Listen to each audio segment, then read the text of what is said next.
Hey guys, welcome back to the channel. This is a story about what if Naruto has limitless chakra in Chunin exams. Before I start, please support for more amazing content and do consider subscribing to my channel and share this video with your friends. This is written by JayTheZombie, link in the description and support writer. Let's start the video. The preliminary round of the Chunin exams are underway and the next opponents are already on the floor. Uzumaki Naruto vs. Inuzuka Kiba. Hi ha ha ha. It's like we've already won. So lucky, right Shikamaru? Shut the hell up, mutt. In the center of the stage, there stands two boys squaring off, getting ready to fight. The first is a scruffy feral-looking kid named Kiba Inuzuka. He is hailed from the famed Inuzuka clan, known for their fierce beast-like Taijutsu style that becomes even more vicious with the addition of their canine partnerships. The second is a shorter boy dressed in a bright orange jumpsuit with even brighter blonde hair and distinct whisker marks. His name is Naruto Uzumaki. He is an orphan and graduated dead last in the academy, but despite all this he still is a determined ninja who never backs down and isn't afraid of anything. Wait, what was that? Naruto always felt that he could push past anything in his life that was in his way as long as he stayed unwavering and true to his nindo. But today, Naruto had a feeling he was going to need more than that to be victorious. No one had to tell Naruto how bad off he was, he would admit himself that he sucked in a lot of ninja arts. His taijutsu was rough and chaotic, but no matter how much he practiced without a genuine teacher, something that some of the people at the academy weren't to point out his flaws and correct his stances, he couldn't improve on that point much. His genjutsu was basically hopeless because no matter how good his control became, his chakra was too large and dense to do anything worthwhile. His ninjutsu was non-existent other than the academy required ones in the Kage Bushin, and that's only barely true since he couldn't make a regular clone to save his life. His chakra control was terrible because of his stupidly large supply. Any exercise he did know to help with that weren't producing any noticeable results. Naruto would go to the library to learn more things, but the selection of things a genin can read is low, plus he wasn't the biggest fan of books. The only thing Naruto really had going for him was his physical condition, but without a speed-focused training regimen, all he really gains from working out is durability, stamina, and power, which he already had a high amount of. That, combined with any unorthodox plans he came up with, was really the only way he got ahead in any fight he got in. The day was different though. The usual fountain of endless energy felt more like a stream that was fizzling up, and his chakra control always felt out of control, but now it felt like it was unable to be handled at all. Naruto had a pretty good idea that it was that snake freak seal that was messing up the little he did have going for him. Naruto was already tired from the forest of death as well, to the point where he didn't think he could even outlast Shikamaru in a fight. Naruto could forget about keeping up with Kiba, who always was right behind him and being the most energetic in the academy. Naruto knew he should have fixed his underwhelming skillet sooner, but he didn't have a lot of time to do anything before his sensei put his team in these Dumbus exams. He thought he plenty of time to fix his problems after the disaster which was his last C rank, but not only was he wrong, he was dead wrong. Only a couple weeks after Wave and they are signed up for the Chunin exams. Naruto vowed to stop procrastinating and take his training more serious after this. Hopefully he wouldn't have to wait to get out of the hospital first. Up in the stands, Naruto. You better not lose to him. Yelled Sakura. Let's see how much you improved, thought Kakashi. Naruto mused Kurenai. Sorry Kakashi, but he can't beat Kiba. And Naruto could never beat Kiba, said Ino. Hinata was conflicted about whether to cheer for her crush or her teammate. Most of the crowd felt that they already knew what the results were going to be and they weren't going to be in favor for the blonde ninja. On the floor, Shikamaru, stay out of this. I won't need you to defeat this idiot. Boasted Kiba. Don't get cocky. Yelled Naruto. A decision by Kiba to not include Shikamaru should have made Naruto's confidence sour, and if his only problem was his chakra and energy, it would have, but unfortunately it's not. Ever since the fight between his clones and the AIM team, Naruto has been feeling weird. His movements were strange and his coordination different. It's like something unconsciously about his body was out of whack, but Naruto had no clue what it was. Naruto was sure of one thing though, it was something he could have done without during this fight. I'll be nice and end this in one punch, proclaimed the Inuzuka. TCH. Hey Gekko, the proctor for the preliminary rounds, put one of his hands up. You may begin. The match was on. Don't get too comfy Naruto, this will be over before you know it. Kiba said. Then he got in a crouch on all fours. Imitation beast ninja art. Four legs technique. Before Naruto's eyes, Kiba's appearance began to grow feral than he already was before, something which seemed akin to Naruto's own changes when he was influenced by the Kyuubi's chakra. After Kiba's transformation was complete, he immediately launched towards Naruto in a speed he couldn't hope to follow. Before Naruto knew it, Kiba was in front of him and in prime position to attack. It's over. Kiba yelled, then he swung his clawed hands at Naruto's face. If you ask Naruto to explain what happened next, he wouldn't have been able to tell you. All he saw was Kiba directly in front of him, getting ready to strike, and the next thing he knew was he reacted and let his instincts take over, and now he was below Kiba, having ducked his swipe at him by a narrow margin. He dodged it, thought Kiba and the spectators collectively. Naruto, deciding that it would be best to just go with what feels right, went with the flow and quickly uppercut Kiba in his jaw. Naruto then, taking advantage of the Kiba's helpless state in the air, jumped up and landed a spinning kick into his stomach, launching his opponent back to the other side of the floor. Needless to say, everyone was stunned, and none more than Naruto himself. Up in the stands, how the hell did Naruto do that? It must be a trick, said Ino. Please, just because your teammates are lacking don't think that applies to all of us. Sakura shot back. Sure, Naruto was annoying to Sakura at times, but he was still her teammate and they went through a lot together. She would gladly root for him over anybody that wasn't on her team. Hell yeah, Naruto, make him eat dirt. He has definitely improved way past what I would have expected, thought Kakashi. I shouldn't be surprised though, experience is the best teacher a ninja can have. What the hell? Did that lazy ass actually turn out to be a good teacher? Wondered Kurenai. Whatever, it hardly matters, once Kiba and Akamaru get serious, Naruto is done for. The rest of the audience shared a look of shock or interest. It seems this match would play out differently than anyone had thought. On the floor, Naruto was just as amazed as everyone else. He never could move like that, and even if he could, he didn't think he would have been able to pull it off now. Also, Naruto felt that unlike the past few days, when he was just reacting instinctively, he felt normal, like nothing was like before. His mind was fighting with his body, and now that he was listening to it, everything was right in the world. Naruto didn't know why this was happening, but he did know that he didn't have any plans on how he was going to win before. So he would do what he did best. Wing it. Ugh. Lucky hit, it won't happen again. Kiba called out as he was getting up off the floor. He was noticeably wiping his mouth of blood, revealing just how hard he had been hit. Akamaru. Bark. Akamaru jumped at Naruto at the same time Kiba did, hoping to overwhelm any fluke sense of skill that Naruto just showed. They first started with a flurry of quick pounces, then started to come at Naruto with a barrage of hit and run attacks. But Naruto, to the surprise of absolutely everyone, avoided all solid connects. Kiba let up from his onslaught and backed away. I'll admit it to you, Naruto, you sure got better, but this is it. It ends now. Kiba said, pulling 2 red pills from his pocket. He gave one pill to Akamaru, and he ate the second one. Akamaru turned an inflamed shade of red, then jumped on Kiba's back. Beast Effect Ninjutsu. Beast Human Bushin. Now, where previously only one Kiba and his dog was, there was 2 Kibas. One on the other's back. Itsuga. Both Kibas suddenly launched themselves at Naruto, twirling at impossible speeds. To Naruto it seemed like it was 2 miniature whirlwinds hurtling towards him. Naruto wasn't deterred though, he didn't know how far his new instinctive skills could take him, but he would keep pushing. Just before the attacks hit him, Naruto pushed himself into the air, narrowly avoiding their claws. The Fang duo didn't stop though, seeing a prime opportunity to attack while Naruto was stuck in the air. Naruto, seeing Kiba and Akamaru turning around to hit him again, flipped and twisted his body in the air at an angle, allowing him to maneuver between them without getting hit. Kiba and Akamaru landed back on the other side of the arena. Whatever, so you can do fancy moves, it doesn't matter. You can't keep this up forever, taunted Kiba. Privately, though he wouldn't admit it, he was a little put off by just how capable Naruto was turning out to be. Naruto knew he was right, he didn't perfectly avoid the last attack, his jumpsuit was ripped and some of his skin scratched. Also, since he was running on fumes, the injuries would only get worse. Naruto needed to come up with a plan, which made him thankful that he had a few things he used for pranks in his pouch. I didn't think I would have to use these, but I guess if the shoe fits.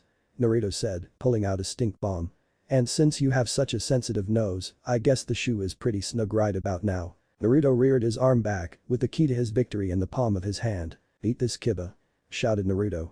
Then he threw the bomb across the arena and way over Kiba, with it only stopping its flight when it burst on the floor by the wall behind him. The entire room silently stared at the rising cloud of gas in the corner. Oops, idiot was the single thought shared by everyone. Ah, ha ha ha ha ha ha. Kiba started laughing, with tears in his eyes. Ha, of course, only you could fuck up that bad, Naruto. Up in the stands, to mess up an advantage that bad, Kurenai said to herself. I guess Kakashi couldn't make the idiot any smarter. Naruto, why are you like this? Moaned Sakura with her face covered by her hands. I guess a loser will always be a loser. Said Ino. She turned towards Shikamaru, only to see him lying down getting ready for a nap. Aren't you going to watch the rest of the match? No point, it's obvious how this is going to turn out. I guess it does seem like Kiba has this one in the bag. No, it's actually the opposite. What? What would make you say that? Shikamaru turned away from her. It's too troublesome to explain. On the floor, Kiba finally calmed down from his laughing fit and got back in crouching position to attack again. "Oh man, it's so over for you. You just blew your only chance to win," chuckled Kiba. "I'm not done yet, I still have a few more," retorted Naruto. "It doesn't matter how many you have, you won't be able to touch me with them," and with that Kiba and Akamaru resumed their attack. Jutsuga. What followed was the most extreme game of dodgeball ever played.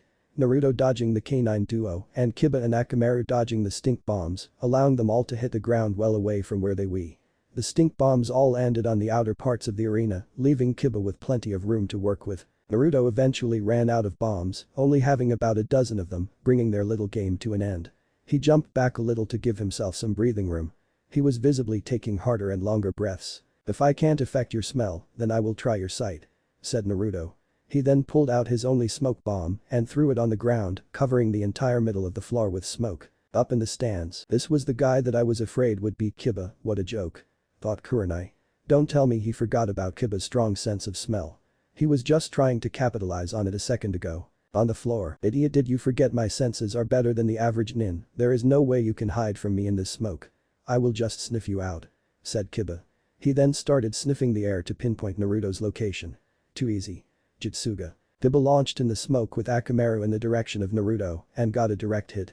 After scoring a couple more blows, they tossed him up in the air, then drilled his body back into the earth, leaving a slight indent into it. As the smoke started to clear up, all that anyone could see was Naruto seemingly unconscious at the bottom of a small crater. "Proctor, call the match. He won't be getting up anytime soon," said Kiba. Paid examined Naruto's body for a few seconds, then he put his hands up. "Winner by knockout. Over here, mutt boy," cried Naruto, appearing out of nowhere, but before Kiba could turn and look at him, Naruto slid underneath him and kicked his feet off the ground just as the body in the crater puffed into smoke. Then another Naruto appeared and kicked Kiba away while he was in mid-fall. Then two more appeared where Kiba was thrown and kicked hip upwards. 2. Finally a final Naruto came and jumped above Kiba and delivered a spinning axe kick to his head, sending Kiba shooting towards the ground. Uzumaki Renin. Kiba was now the one that was at the bottom of his own crater, but this time the victim was actually unconscious. "Bad doggy," taunted Naruto, standing over Kiba's immobile body. Up in the stands, "I can't believe it," voiced Kurenai. "Kakashi's brat actually won. You will learn quickly that Naruto is never one to go down easy," Kakashi thought. Even through the mask there was obvious pride on his face. "Yeah, Naruto, I knew you could do it," yelled Sakura onto the floor. "Wait, hold up. I don't get it. Kiba should have been able to smell out Naruto, right? The smoke shouldn't have blocked his nose. If it could, then he would have known earlier," questioned Ino. "That was what I was trying to say earlier. Naruto didn't miss his throw with his stink bombs, not the first or any of the ones after. What he was doing was creating zones on the floor where Kiba wouldn't be able to smell anything but the odor from his bombs, so when he covered the arena in smoke, he was able to play several clones in those areas without Kiba ever knowing. Naruto must have done a Kawarimi with a clone after Kiba hit him with his attack. Once switched, he would be able to carry out his own retaliation without Kiba being prepared for it. Who knew Naruto could have done something that smart, but I guess if you look at the pranks he used to do, it isn't that surprising." Ino gave Shikamaru a surprised look before changing to one of contemplation. "I guess even Naruto improved after the academy." On the floor, "Winner by knockout, Uzumaki Naruto," announced Hade. Naruto was feeling very proud of himself at the moment. While he was tired from Kiba's assault and the use of his clone, something that would have never happened if his chakra was normal, Naruto felt that he did better than he himself would have expected. He never fought that well in his entire life, but now in what seemed like hours, his skill increased by an immense amount and Naruto still had no idea how it happened. Well, he did have a theory, but he needed some time to test it when he was alone. As of right now, he was content to revel in his unlikely victory. "Look how much you've grown, Naruto," thought a proud Hokage. Naruto sat up in his bed after a long, pleasurable, deserving rest the day after the preliminary exams ended. He got up and started his morning routine so he could head out to a training ground. He had to get started preparing for the third stage ASAP. He took a shower, brushed his teeth, washed his face, and ate some ramen. He then changed into loose white shorts, a black t-shirt with a spiral, and black ninja sandals. Then he gathered up all his tools and jumped out of the window. Doors are for squares. Naruto decided to stick true with his promise and got started on training even before he approached Kakashi-sensei to ask about him training him. Naruto was going to train himself into the dirt as well as the training he would receive from his teacher, just so he doesn't waste any time that could be spent otherwise honing his admittedly lackluster skills. Another reason Naruto decided to go to the training ground first was so that he could test out his theory on how he improved so quickly in the second stage of the exams. Naruto knew he would have a long road in front of him, especially since he would have to face Neji Hyuga in his first match. That was a fight he wasn't planning on losing, especially after what the bastard did to Hinata, his own cousin.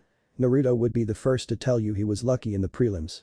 With the exception of Ino, Sakura, and that random guy Sasuke faced, if he had to fight anyone else, Naruto was pretty sure he would have lost, even with his newfound skills. Luckily he got Kiba, a Taijutsu user / the only skill Naruto was proficient in. Fortunately he now has an entire month to train before his match with the Rookie of the Year. Naruto finally arrived at his destination, Training Ground 9. A place not too many people really came to because of how close it was to the Forest of Death. In fact, you could actually see Training Ground 44 looming in the background. Naruto knew about this place from his younger days, when he used to find places to hide from the stares of the villagers, and later on because of his pranks, the Anbu. It was a wide, grassy clearing that had a stream running through it. The grounds are also surrounded by trees you would commonly find around Konoha. Naruto walked up to the stream and thought that it would be the perfect place to start his training, but first, Page Bushin no Jutsu. Poof. His theory. Out of the smoke appeared one perfect clone of Naruto. Okay, I want you to go down the stream and see where it ends up. Naruto commanded his clone.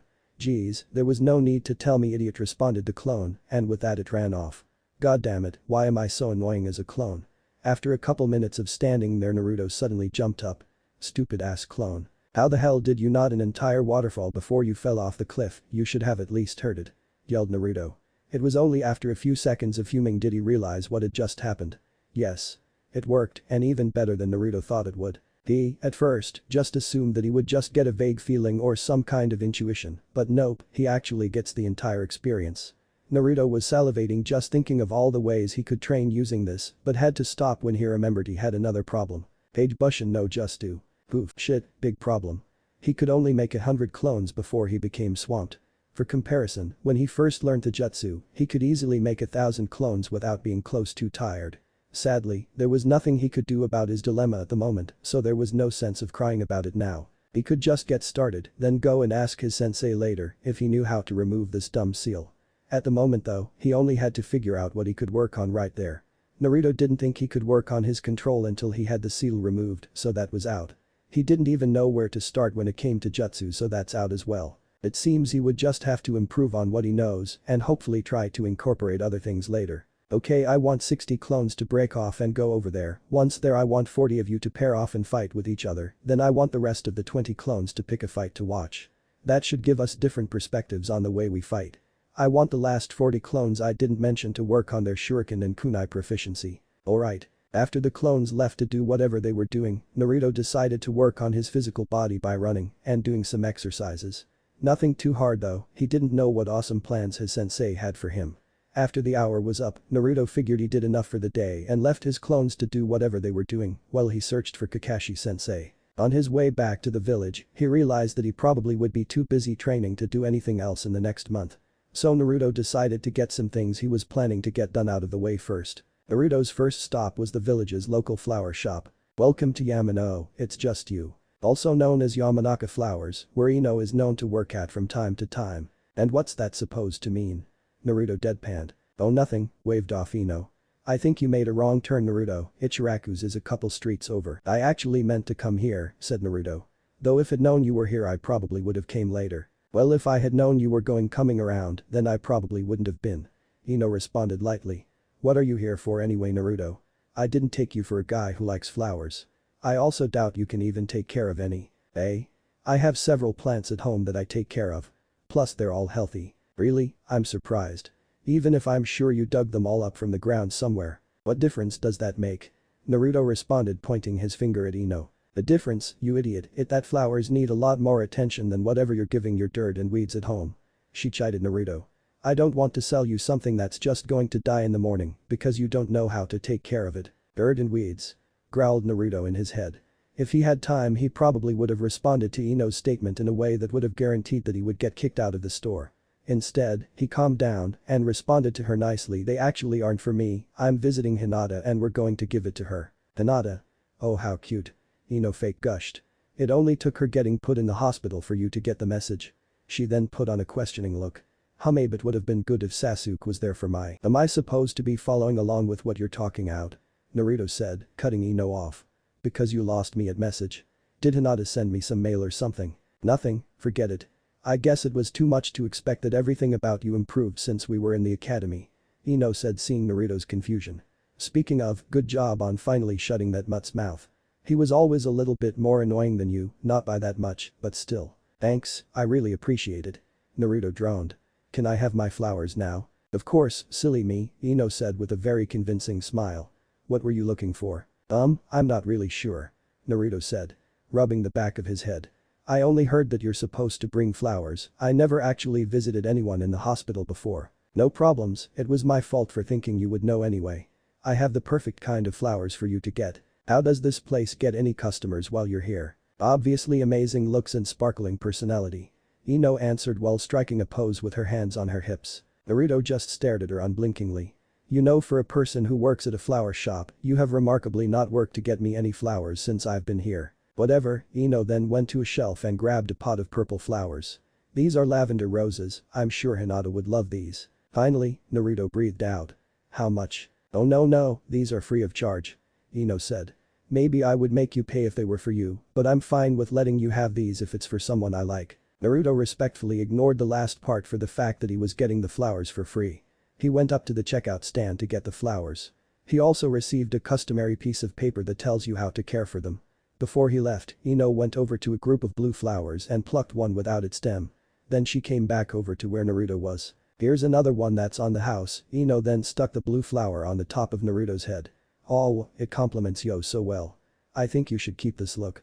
It makes you look less wild and more into you. Naruto's patience was wearing thin and he decided to leave before the small amount he had ran out. As Naruto was walking out the door, a thought came to him that made him smile. He stopped and turned back around to Ino. You know what, you're right, I think I should keep this. Naruto said, confusing Ino. I'm Sasuke and Sakura will ask about it and I will be so happy to tell them that you thought it would make me look good. Naruto then ran out the shop while Ino's face was in the middle of changing from confusion to anger. Once he got to the hospital, Naruto quickly went to find Hinata's room. He had to sneak behind the desk because he doubted they would just tell a random person, nevertheless Naruto himself. Knock knock, come in. Said a soft voice. Opening up the door, Naruto saw a paler than normal Hinata laying in the bed. She did gain some color though when she saw who walked in. And Naruto-kun. What are you doing here? Hinata squeaked out. I came to see you. Why else would I be here? Questioned Naruto. Does see me? Repeated Hinata with wide eyes, drawing the covers up to her face, which, in Naruto's personal opinion, made her look like a small adorable mouse. Yeah, said a momentarily distracted Naruto. Anyway. I just remembered, I brought you these. Said Naruto, showing her the flowers he bought from earlier. Lavender roses. Hinata spoke, recognizing the flowers. Unknowingly to Naruto she developed a faint flush when she saw them. Yup. Said an oblivious as usual Naruto. I didn't think you knew flowers like that, Hinata. You well, it's a hobby. Hinata was flustered since she also knew about the meaning certain flowers had and the ones Naruto brought had associations which made her woozy. She was pretty confident though that Naruto had no clue about what they meant. Why did you get these flowers anyway? Well, I didn't really pick these, Ino did.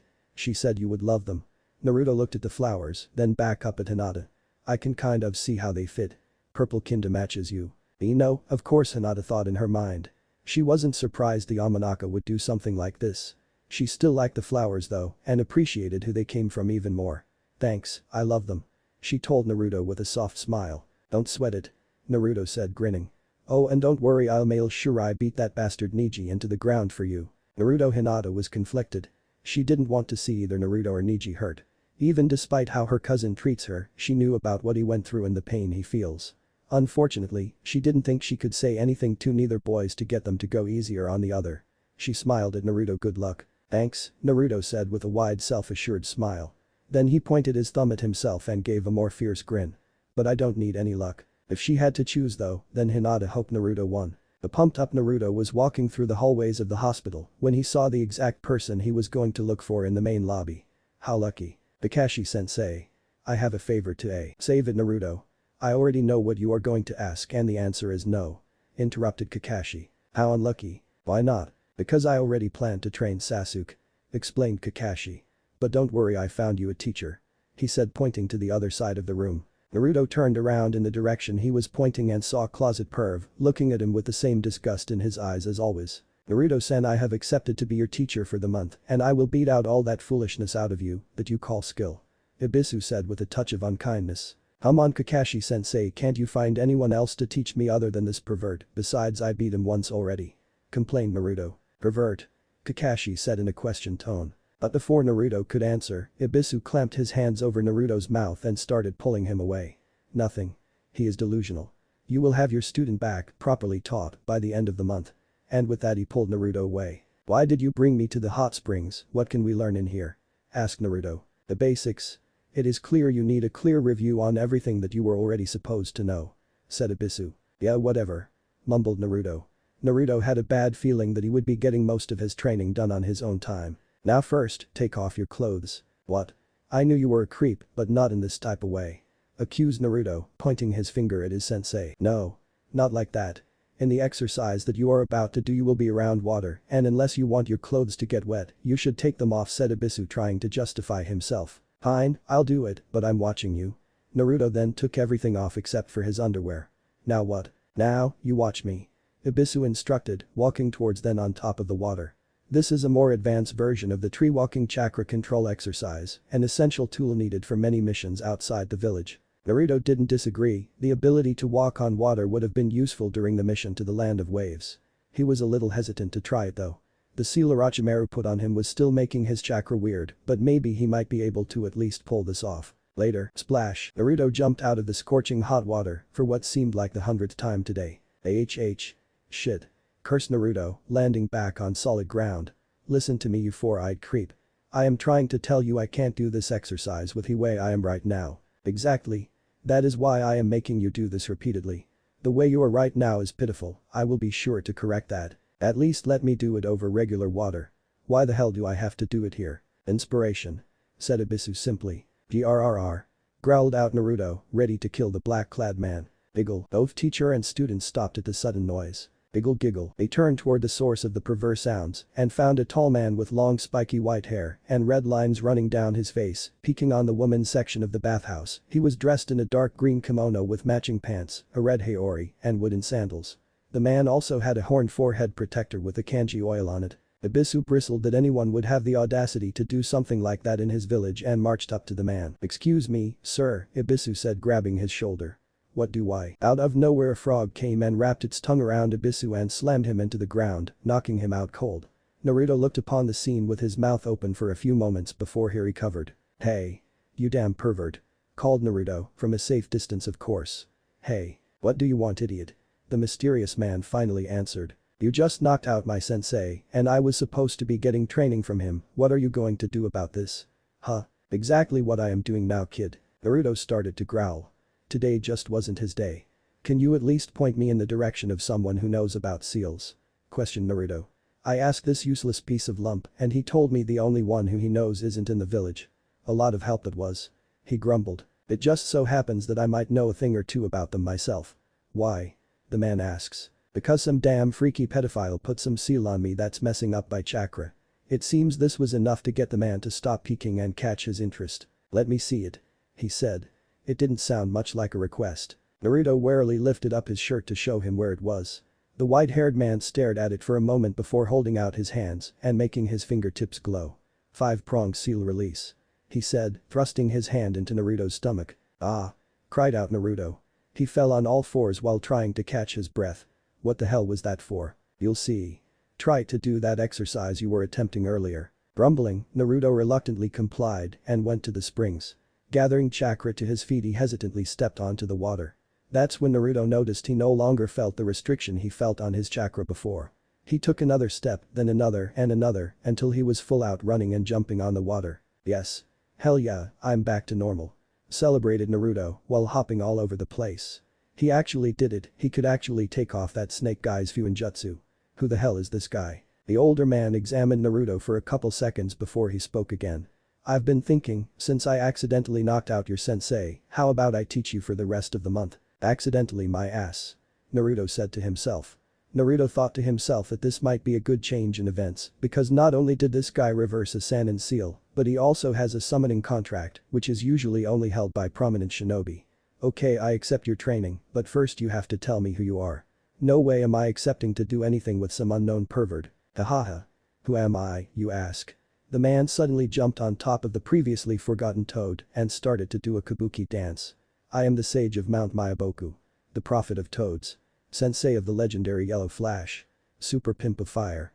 And most importantly, the writer of the Icha Icha series, Jiraiya of the Sannin. Uchius no Jutsu. Poof. Yo, I'm Gamakichi. You got any snacks? Said a small orange frog. Ooh it. Finally Naruto groaned. For the past 3 days Jiraiya had been teaching Naruto the summoning jutsu. Naruto had been having some difficulty with it. His chakra control, or more aptly his lack of it, didn't leave him with the ability to concentrate and direct his chakra that much. The feat would have taken much longer than 3 days if Naruto didn't have his clones training as well. Flashback: the moment Naruto left the pervert the first day, he rushed to training ground 9 to make more clones. Once he got there, he dispelled all the previously working clones, which caused a brief moment of confusion, with all the images flashing through his head. Naruto shook his head and made a cross shape with his fingers. Age Bushin no Jutsu. Oof, hell yeah. Naruto managed to make 2000 clones this time, and he still had chakra to spare. Naruto didn't want to get close to his maximum amount because he still had to operate during the day and he might need his chakra for something. Naruto examined his copies for a moment, pondering what to do with them. Yumike. I want the same groups as last time but 10 times the amount. For the 1000 left over, I want you to work on chakra control by grabbing leaves and sitting on water or tree branches and doing the leaf concentration exercise. Oh, and those on the branches, I want you to be sitting on the bottom of it. Alright, let's go. The crowd of blondes just mumbled their agreements and left, some not saying anything at all. Bastards, at least show some enthusiasm. Naruto said, with a tick mark. Naruto then started to work on his physical body, doing a more extreme version of what he did that morning. After a few hours Naruto stopped, finally reaching his limit. If I keep this up I should be able to refine my strength and skills, but I won't be able to do anything new. Mused Naruto. Suddenly getting an idea where to start, Naruto raced off towards the village. It was a slow day for Ishii Higurashi at his weapons shop and he was occupying his time by sharpening a few of the blades he had. He was about to move on to adult kunai when he heard the bell that was connected to the door chime. He swiftly cleaned up his area and made his way to the front. Hello.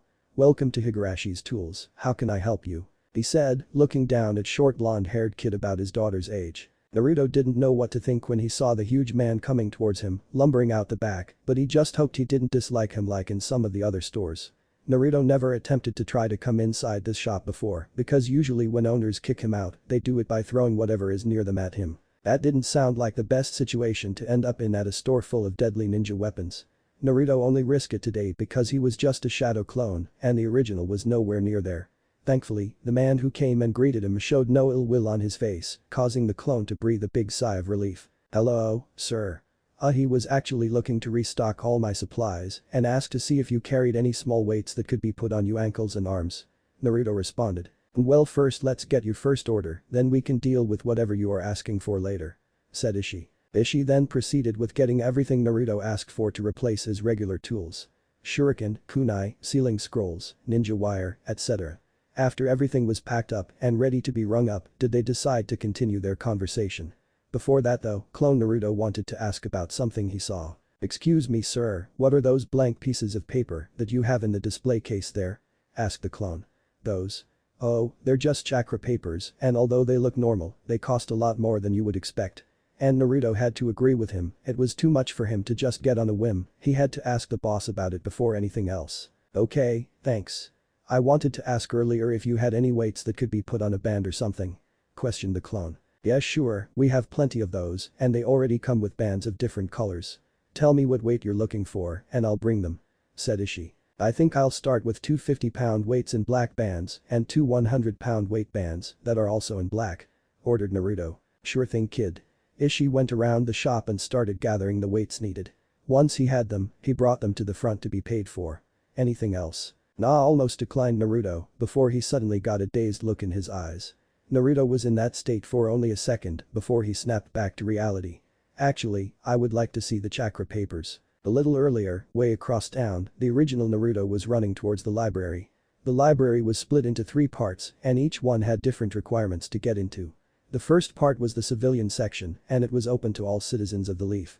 The second part was the normal shinobi section, you had to be at least a genin to have access to it. The final part was the more restricted shinobi section, and you had to be Chunin and above to read anything in it.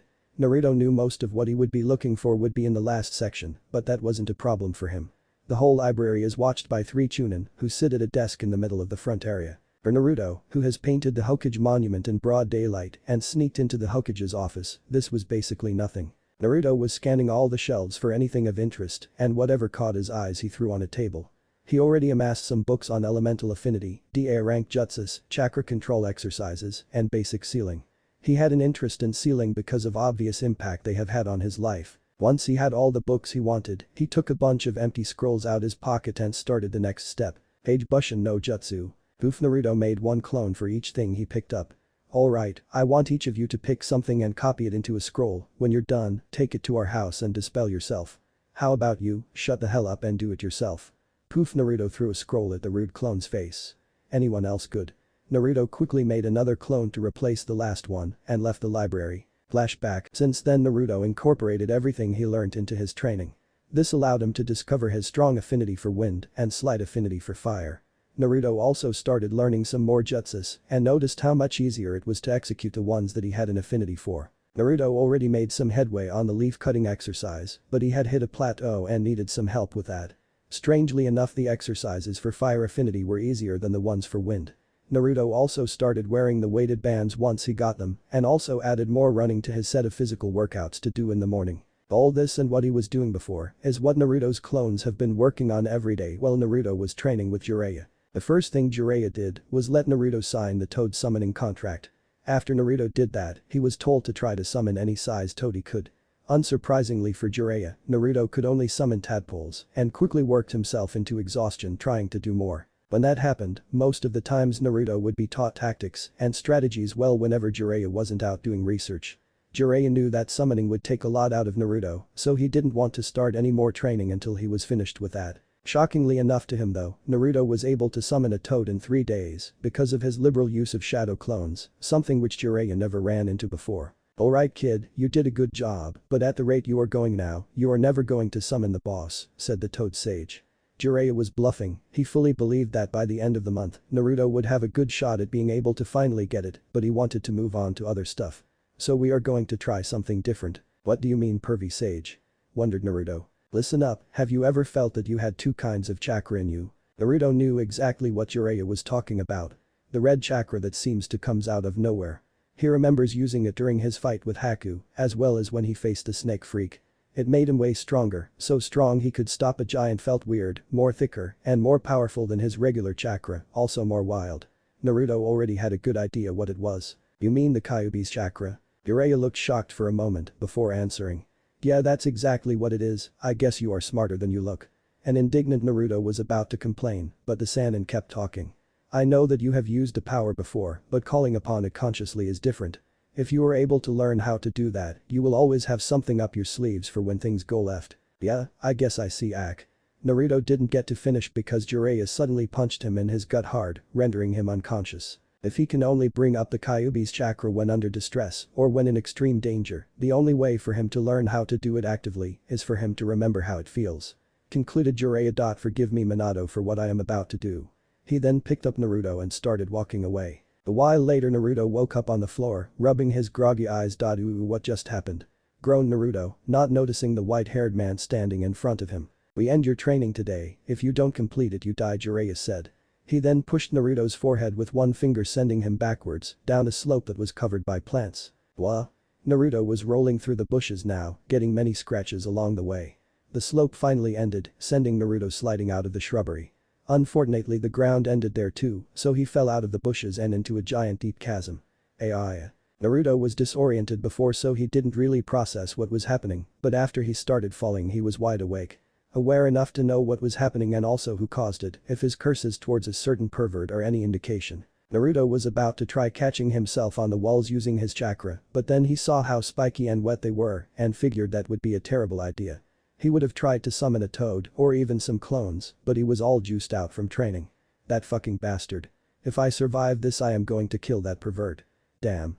Naruto didn't know how he would survive this. After all the close calls Naruto had, he finally gets done in by his teacher. Hell no.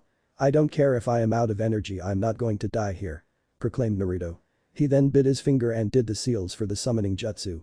Naruto started trying to push whatever chakra he had left, closing his eyes from the strain. All of a sudden he didn't feel the wind whipping past his face or the sensation of falling. Naruto opened his eyes and found himself in a dark murky sewer.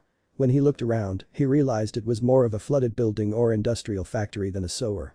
Naruto felt a familiar feeling in his gut pulling him towards the direction of one of the doorways. Naruto followed this feeling through halls and turns until he came upon a large chamber that had a giant gate with a seal on the middle of it. "So my esteemed warden finally comes to visit me." A deep rumbling voice sounded from behind the gate. Pulsing the water out to the direction of Naruto. Naruto knew immediately what it was. Kyuubi. "No, it's the other giant being in your stomach," the now identified Kyuubi sarcastically said. Naruto developed a tick mark after that remark and lost some of the reservations he might have gained from the fact he was facing such a massive beast. "Shut the hell up, furball, why did you bring me here anyway? 'Cause your dumb ass was about to get us killed," grumbled out the Kyuubi. 1. "I wasn't about to do anything, I was thrown off a cliff." 2. "What do you mean, Asuo?" "Hehehe. I get it now," Naruto said, finally thinking about what the Biju said. "If I die, you die, huh?" Naruto sat there and pondered for a while before nodding his head to something he apparently figured out. "Well, I guess that means only one thing." The Kyuubi, thinking he knew the depths of all humans, thought that he had Naruto pinned too. Like any other mortal, he would seek to have the Kyuubi under his thumb and use his power for his own purpose. The Kyuubi would rather die than be under someone's control again. Luckily it turned out that his container was one step ahead of him and got himself thrown off a cliff. The tailed beast only brought him down here to give him a chance to honor his father's words, even if he didn't believe them. But it seems this human is just as he thought. Now that he found out the lack of control the Biju actually has over him, he will seek to put the Kyuubi in submission. "We'll be working together from here on out," declared Naruto. "But," thought the Kyuubi, eyes wide. There is no way he heard that right. "What did you say, kid?" "I said that we are partners. I don't want to die and I am pretty sure you don't want to die. So if our lives depend on protecting my body, it is better for us to work together than to be against each other." Naruto clarified. "Plus I would rather have a good relationship with the big ass fox that's living inside of my body." "Grrr. That makes no sense. I attacked your village, I am the reason you have no parents, I am the reason everyone despises you, why would you try to help me, what makes you so sure that I won't just kill you, then go back and destroy your village?" Naruto, completely misunderstanding the part about his parents, confidently responded, "Because I get it. All I have been told all my life is that you're a monster. The same thing was said about me. I know that sometimes the people that are despised the most don't really deserve it. I think it would be better to hold my reservations about you until I see you actually did something wrong. And if it turns out everything everyone said about you is true and you are just a big evil fox," Naruto grinned at him, "then I'll find a way to finish what the fourth Hokage started myself." Naruto finished with a determined smirk. The Kyuubi was quiet for a moment before he started chuckling. "I guess you're not as stupid as I thought, though you are still missing a few marbles for even thinking about threatening me." I never said it would be easy," Naruto said. "But I never back down from anything." "Yeah, whatever," puffed out Kurama. "I'll allow some access to my chakra so you don't end up as a bloody smear." "Gee, thanks, furball. But that, you have overstayed your welcome," growled out the Kyuubi. "Also open up a history book sometime, the fourth Hokage didn't start anything." "Huh?" Naruto's eyes snapped open and he found himself once again falling down the chasm. Naruto wasn't scared this time though. He could feel chakra running through him that didn't belong to him but was his at the same time. He pushed the chakra towards his still outstretched hand, knowing it would be more than enough than what he needed. Summoning Jutsu. Poof. What? Where the hell am I? Jiraiya. Naruto was now standing on top of a humongous toad dressed in what seemed to be a Yakuza uniform. "Hey, who's that on my head?" the toad called out. Naruto ran down to the summon's nose so it could see him. "I was Naruto Uzumaki, your new summoner," answered Naruto. The toad laughed. "There's no way a shrimp like you could summon me." "Ha." Naruto was starting to get pissed off. "I was the one who summoned you, you piece of shit toad." The summon stopped laughing and looked at Naruto for a long time before seemingly confirming something. "Alright then, I guess I could make you my underling." "You alright?" said Naruto, not really knowing what was happening. "Underling? Is that how all summoning contracts work? Now to initiate someone into the family I would usually see if they can hold their sake good enough to impress me, but since you are probably too young for that, I have to come up with something new." The toad sat there for a moment. How about this? You get on my back, then I try to shake you off. If you can stay on till sunset, then you can join the family." Naruto didn't like the sound of that. The only way he could stay on long enough was for him to use chakra and therein lies the problem. He couldn't use Kurama's chakra because he couldn't control it. He also couldn't use his because that was just starting to replenish and was still at a low amount. Naruto was just about to humbly request beg for the first test when the toad suddenly shot out of the chasm. Alright. Let's see if you got what it takes. The giant amphibian said. By the way, I am the toad boss summons, Gamabunta, and don't you forget it runt. And with that he started jumping and flailing around, trying to shake Naruto off. Naruto was hanging for dear life on the back of Gamabunta, turning greener and greener every passing moment. Naruto didn't think he would be able to survive until the end of this test, much less hang on for the entire time, but he isn't Naruto Uzumaki for nothing. The one thing he never does is gives up. Boing boing, Naruto never questioned his Nindo so hard in his life. Ooh, I'm never going to forgive that damn pervert. Boing, Naruto woke up hours later to a white ceiling. Groaning, he sat up and looked around and recognized the place he was currently at as the hospital. Naruto felt a presence next to him and turned to meet a pair of black eyes, staring right back at him. So, you're finally awake, huh? Naruto looked at the rest of the body while matching voice to a person in his head and he realized that Shikamaru was in his room. Shikamaru questioned Naruto. Why are you here? I was visiting Choji when I heard that you were in the hospital too. So I decided to visit you. The Nar responded. Naruto tried to ignore the way his chest warmed up at the thought of Shikamaru coming to see him. Naruto never really thought that he and the other genin were that close. Like Choji, I didn't really think you are the type to have girls visit him. Naruto was about to retort with his own remark but thought about something he just noticed. Wait, Choji's still in the hospital. I didn't think his injuries were that serious. They weren't. Choji ate too much and ended up landing himself in the hospital again. Shikamaru explained with a sigh. Oh, Shoulder figured. Naruto then noticed a fruit basket sitting on the edge of his bed. Shikamaru, seeing where Naruto was looking, started talking. I originally brought that for Choji, but the nurse said it wasn't good for him to have anything to eat, so I thought I might as well give it to you. Gee, thanks deadpan Naruto, trying to ignore the warm feeling that popped up again. You know what we should do, eat this in front of Choji's face. Sai, let's go, I don't have anything else to do. Naruto got up and got dressed. He then grabbed the fruit basket and headed into the hallway with Shikamaru. On the way to Choji's room, Naruto got a cold feeling near his gut and it was directing him to another part of the hospital. He darted off to find the source of the chill, with a surprised Shikamaru following behind. Naruto, what's gotten into you? Spoke Shikamaru. I'm not sure, but if you follow me, you'll probably find out. How troublesome. Shikamaru complained, but he still followed. Well, that was intense. Shikamaru said, rolling his neck. Yeah, you're telling me. Responded Naruto listlessly. Shikamaru gave him a curious look, but thankfully didn't say anything as they were approaching Choji's room. Shikamaru slid open the door and was immediately verbally attacked by a feisty blonde girl. Where the hell were you? And what took you so long? And don't you know how to knock? Scolded Ino. Well, we ran into an unplanned situation with a foreign ninja and before that I was visiting Naruto. Pacified Shikamaru. Naruto? Repeated Ino with confusion. He's in the hospital. What's wrong with him? I just saw him a couple days ago and he looked fine. Shikamaru shaking his head in annoyance. Go ask him yourself, Shikamaru said. Speaking of, Choji. You mind if Naruto comes in?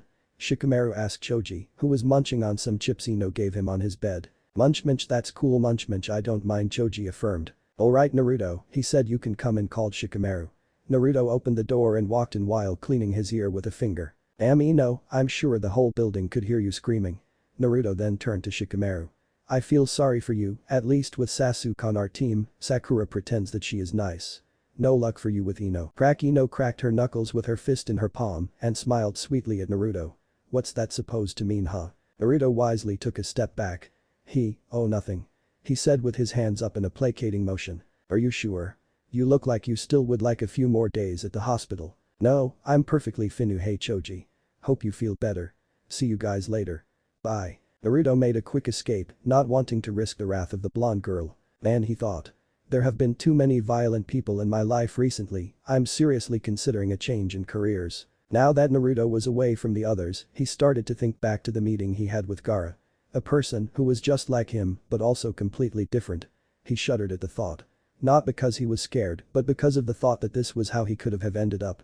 Thankfully, Konoha was still a good village to live in overall. He wouldn't have been so lucky in some of the other hidden villages if rumors are to be believed. Naruto was walking down the hallway thinking about Gaara and the Kyuubi when he was thrown out his thoughts by crashing into a small girl and accidentally sending her crashing into the ground. Oops, that was my fault.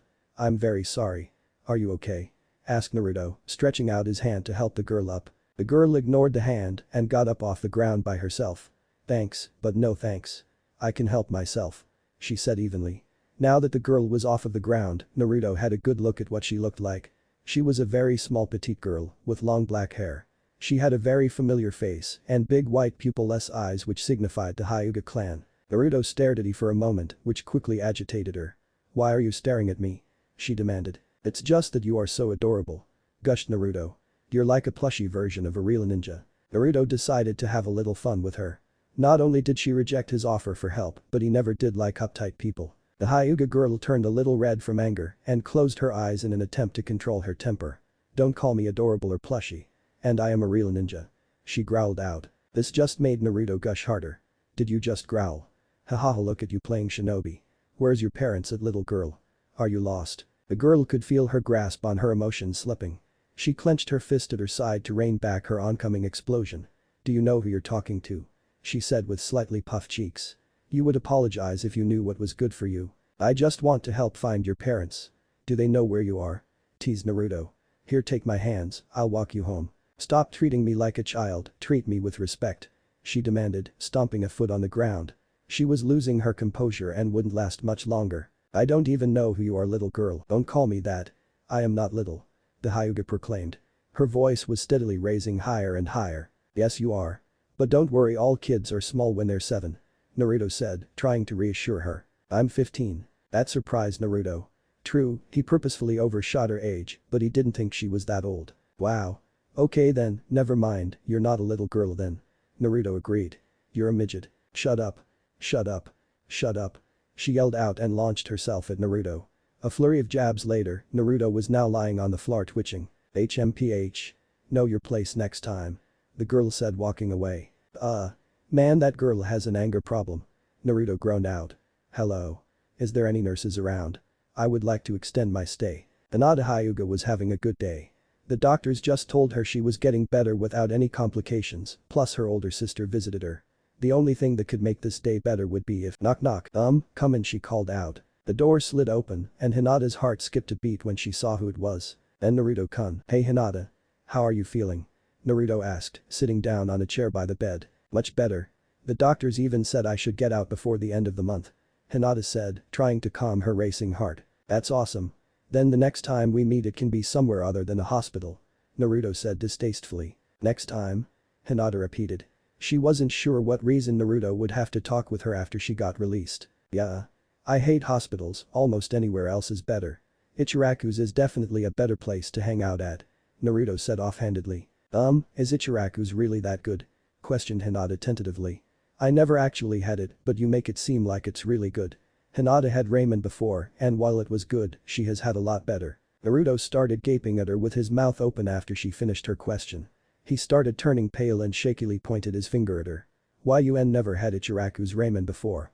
He was shocked how anyone could live like she had. "No. No wonder you're so gloomy and dark," Naruto said, missing Hinata slump a little at his words. "I need to take you there ASAP. It's on me. I'll gladly cover the cost in this kind of emergency." Hinata turned red. Take me," she squeaked. "Yeah, I'll have to find you sometime after you get released, since we can't go today. This is something that has to be fixed as soon as we can." Hinata felt a little woozy and leaned a little back in her bed. She must have been worse off than she thought, and now she started hallucinating. Naruto, seeing her face start flushing, got concerned for her health. "Hey Hinata, you look a little feverish. Are you okay?" "I am fine. I probably just need to take a little nap. I should be okay once I wake up." "Okay, I should probably leave you to sleep then. I wouldn't want you to miss out on Ichiraku's longer than you would have to." Naruto started to turn towards the door but suddenly remembered something. "Hey Hinata, do you have a little sister?" Hinata chuckled and nodded her head. "Yes, but she's actually, my older name is Hanabi and she's 2 years older than me." "No way. She's actually 15. Naruto said, shocked. Hinata chuckled again. "Yeah, she's normally cool-headed, but when it comes to her size she starts to become sensitive." Naruto started unconsciously rubbing the welts he just got. It took him a while to find a way up from the floor. "You're telling me?" "Why do you ask, Naruto?" "Well, I just met her in the hallway, and when I first met her, I definitely saw how cool she was, but I found out the other part you mentioned the hard way," Naruto said, wincing. Hinata smiled at him. She's not likely to forget that for some time too. Not too many people would say something like that to her, so she remembers the few that do. Hinata didn't think that was such a bad thing. Usually her sister only expresses herself when they were alone together. The way they were raised and the expectations put on Hanabi as the heir causes her to be stoic most of the time. Anytime she can shed that weight and show her emotions freely, Hinata would be happy. Even if, unfortunately, it's at the expense of Naruto. Sorry, Naruto-kun. Why are you apologizing? After a long night's rest and a morning at Training Ground 9, Naruto arrived at the clearing he and Jiraiya have been using for training. He saw Jiraiya at the center of the field reading a scroll and made his way to him. Good morning, pervy sage. What are we learning today? What did I say about calling me that brat? Jiraiya scolded, bringing his fist down on Naruto's head. As for your question, well, since you are finished your summoning training, we can start training you for real. What you were doing before was just a warm-up.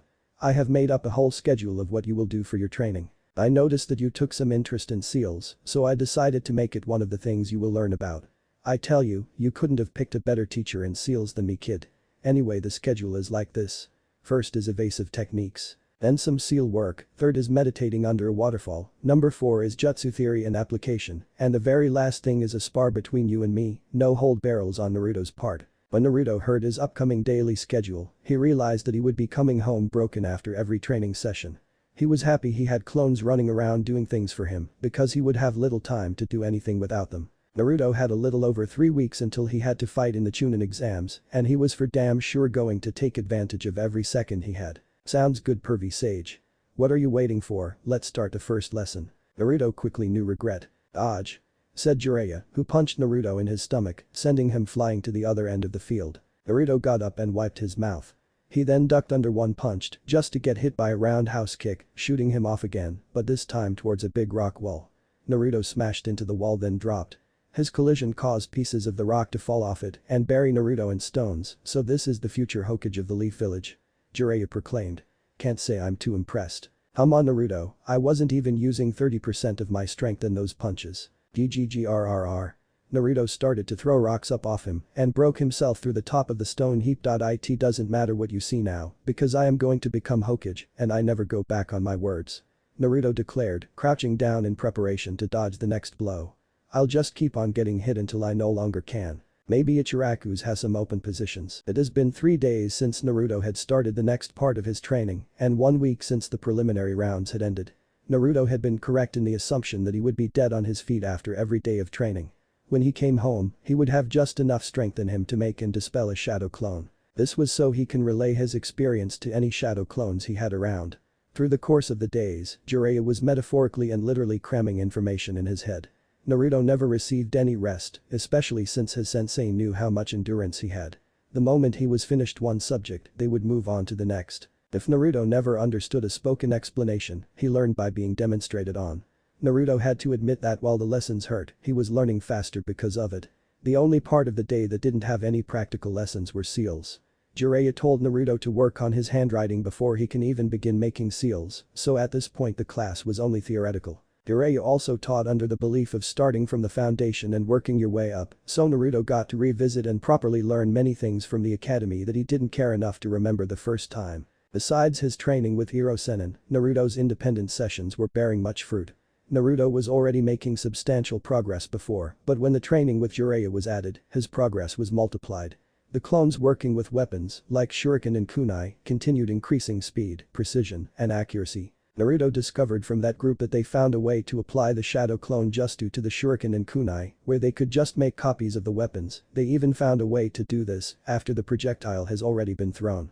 Naruto had learned a lot of the jutsus that he copied from the library, only really having trouble with the higher tier ones. Naruto also had assigned clones to learn how to do fire and wind jutsus with as few seals as possible. Something which Naruto found out was possible from Hirosenin's teachings.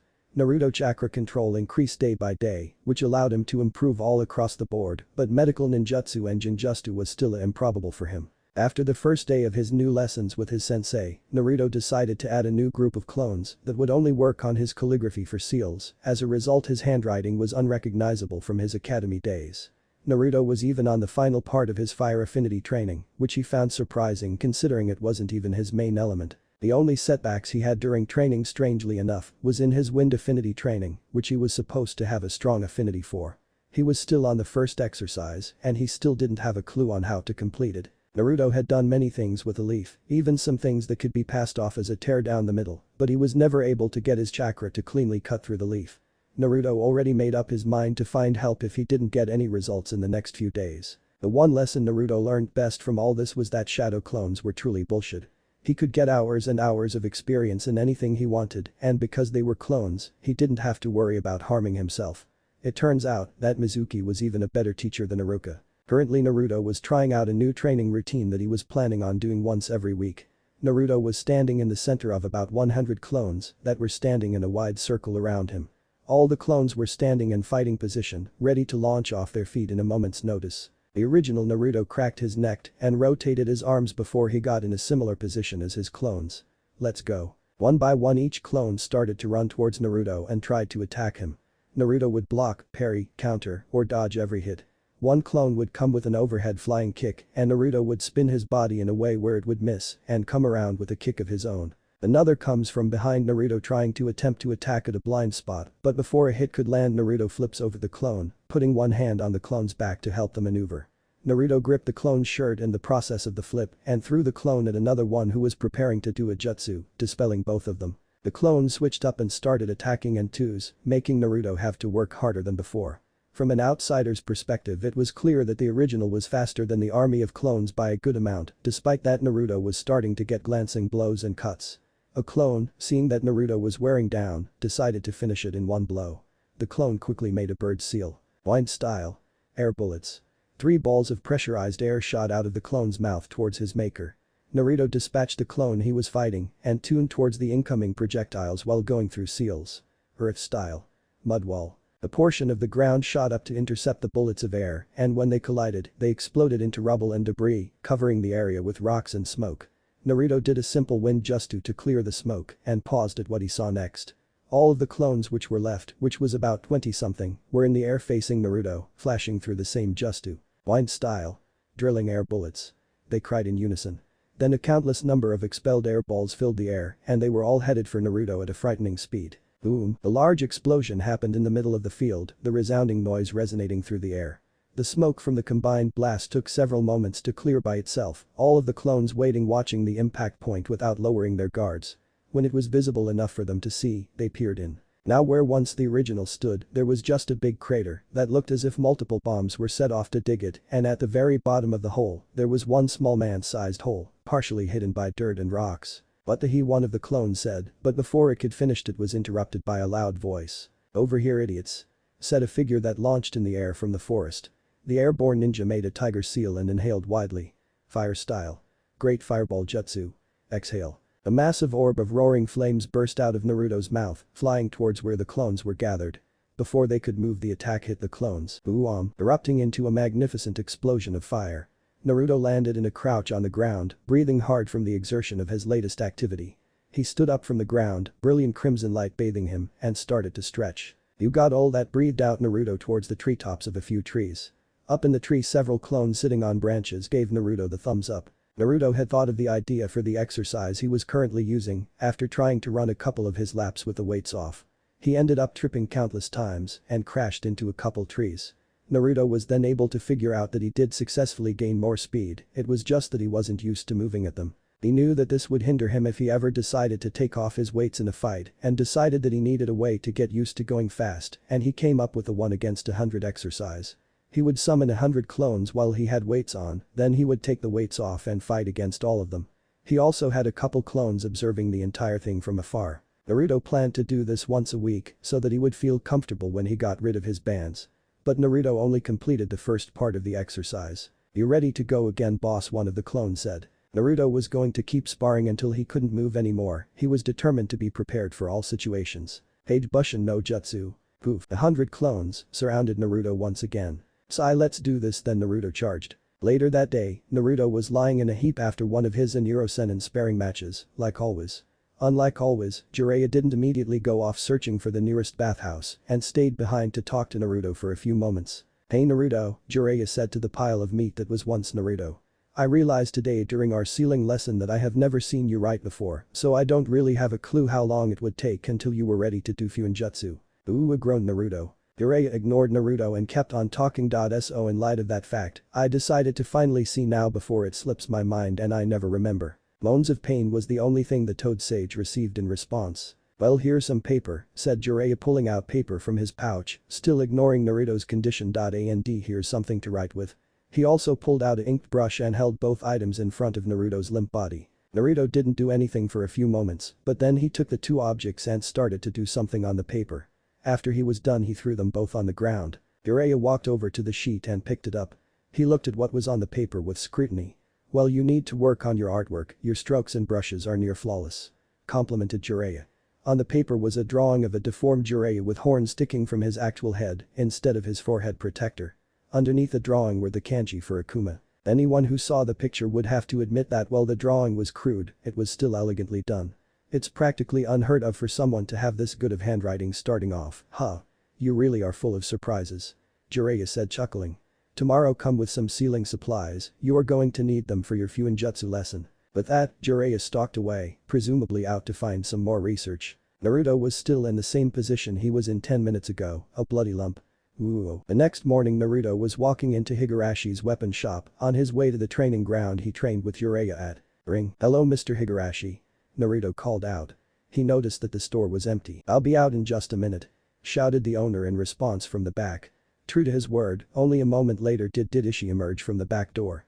He was wearing gloves, had on goggles, and was greasy, so Naruto assumed he was doing some work. Oh Naruto, you're back already? Did you already need your things replaced, or are you here for a different reason? I'm actually here to get something new, Naruto responded. How many blank sealing scrolls and papers do you have? A lot of them, we order them in bulk, but not too many ninja buy them, I was considering reducing the amount we order. Naruto shook his head and pulled out Gama-chan. No need to do that, I want to buy every one you have. He said, pulling out the required amount. Well, this solves the problem of my current stock of sealing materials, what you just ordered should last you a while, and there would be no need for you to come back but more when I restock. Trust me, Naruto replied.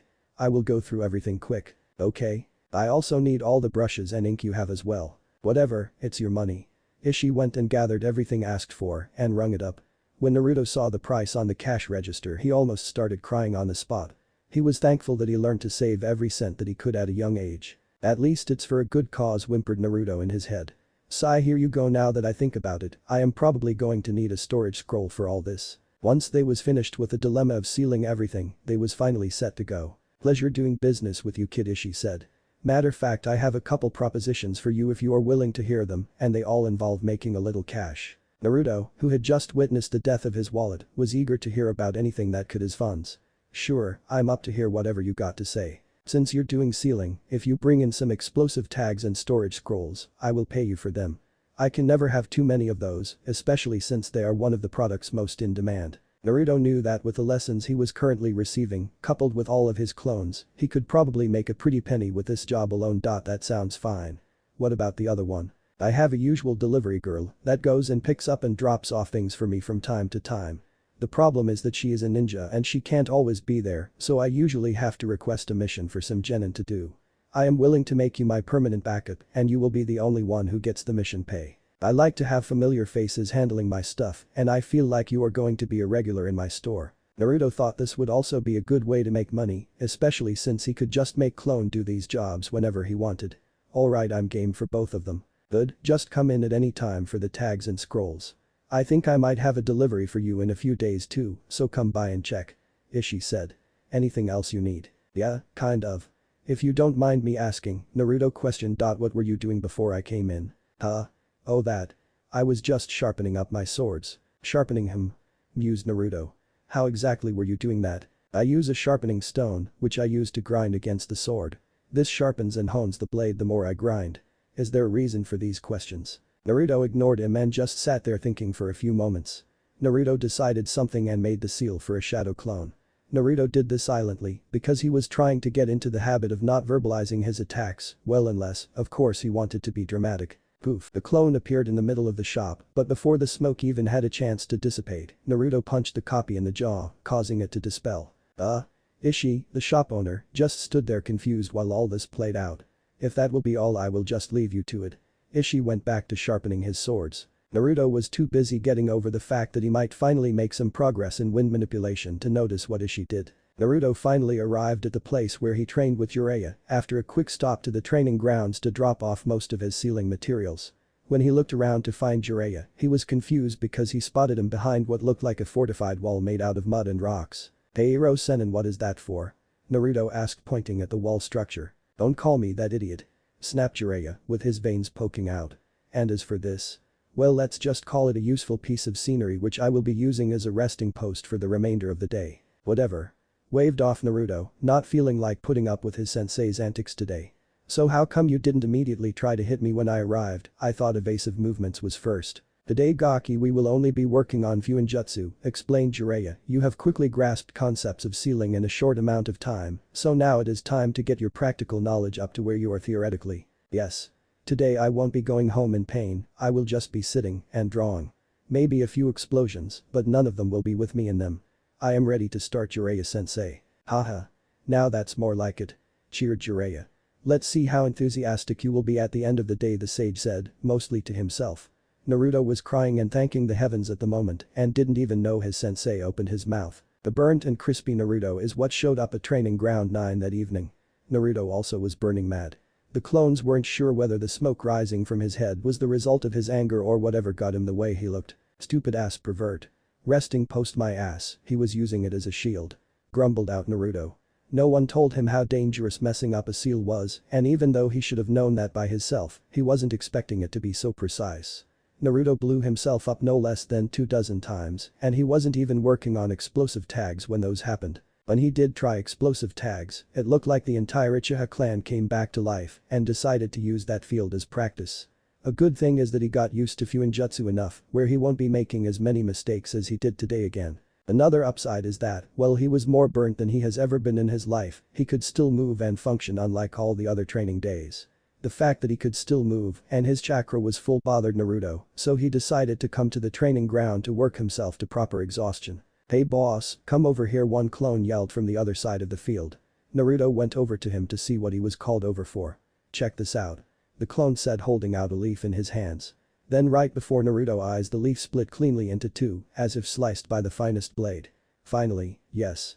I completed the first stage. Tell me, did any clones start on the second part?" "Yeah, there is a whole squad of clones down by the waterfall trying to split it in half. We already accomplished it a couple times, but we are trying to achieve it with less and less numbers until only one is needed to split the whole waterfall.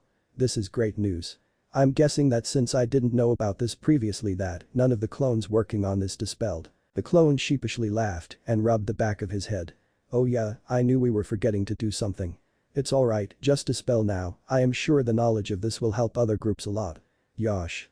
Man, how come more clones can't be like you?" The clone didn't answer, it just smiled and dispelled itself into smoke. Boom. Well, that was what was supposed to happen, but instead of a cloud of smoke, it was an explosion of flames. Naruto barely jumped away, avoiding being burnt once again for the 100th time today. Naruto landed a few meters back and looked around to see all the clones laughing at him. Shortly after he received the memories from the clones. It seems one group discovered how to make clones explode and all the clones decided that it would be something funny to demonstrate on Naruto when they saw him come in already burned. Thankfully everything else that came out of the scheming clone's mouth was true. Naruto was tempted to massacre all the clones he had if they weren't working to improve for his betterment. I swear, where the hell do they get this from? There is only a week and a half left until the third round of the Chunin exams and Naruto's training was very productive. Pervy Sage told him that they far exceeded what he expected to go over in just 1 month. Naruto was also coming up with more and more stuff to learn on his own too. He stopped going to Higarashi's to buy weights because he figured out how to mimic them with seals and could now increase and decrease the amount of weight the seal was by application of his chakra. He mastered both exercises for fire and wind manipulation and was working on increasing his proficiency with all corresponding jutsus. When it came to sealing, Jiraiya told him that he was picking it up faster than his last student, and considering his last student was the 4th Hokage, Naruto decided to take that as a compliment. On a side note, Naruto was finally able to function normally after training with Jiraiya. He would only be sore for the rest of the day and didn't have to immediately pass out. Naruto did come back to Higurashi a few days after he bought his sealing supplies and he already completed a few deliveries. He has also been delivering explosive tags and sealing scrolls twice every week. Naruto figures that once he was back to doing active missions, he would never be short on money. Naruto visited Hinata a couple more times too and even ran into Hanabi again. Those meetings went exactly as the last ones, ending with both Hyuga's faces red, although for different reasons. He also was learning when to make a strategic exit when someone was gunning for your head. Currently Naruto was warming up in front of Jiraiya, getting ready for their first lesson. It took him a few minutes of nothing happening to realize that his sensei wasn't going to attack him anytime soon. Jiraiya beckoned him over with his hand and gestured for him to sit down. "Alright Naruto, today I am going to teach you another jutsu." Naruto started jumping up and down in place and was about to verbalize his excitement. Jiraiya cut him off before he could get too far in his celebration. "But this one will be a little different, kid." Naruto sat back down and stared at his sensei attentively. "What do you mean, pervy sage?" Jiraiya was agitated but decided to ignore the disrespect at the moment. "I mean that this jutsu was made by the fourth Hokage himself, who taught it to me, and I in turn will teach it to you." Naruto was looking starry-eyed at his teacher now. "What is it?" Jiraiya put out his hand out and a spinning mass of chakra formed spherically in his palm. The Rasengan. Naruto was mesmerized by the jutsu and couldn't wait to learn it. Jiraiya reached into a previously unnoticed bag and pulled out 2 water balloons. He tossed one to Naruto and put the other in his right hand. "First step is popping this balloon by spinning the water inside. Pop now, you're not going to get it in your first try, boo, pop, ha." Jiraiya looked over at Naruto and saw him with one wet hand and no balloon. "You're right, it took me 2 tries." Jiraiya didn't know what to say, so he just stood there stammering. "I mean, after it didn't work the first time I just increased the rotations and bam." Yeah, whatever. Beginner's luck." Jiraiya pulled out a rubber ball and threw it at Naruto. "Try to pop that with just your pop, come on." "Really?" Naruto deadpanned. "If there is one thing my chakra has in spades is density and power." "Yeah, whatever. The last step is combining both steps and then stabilizing it." Naruto tried the last step, but unlike the other ones, he failed miserably. He tried a few more times and didn't get any closer to making anything resembling what his teacher had shown him earlier. "Harder than you thought it would be, huh?" Jiraiya told him. "The other 2 are really just to help with understanding the concept.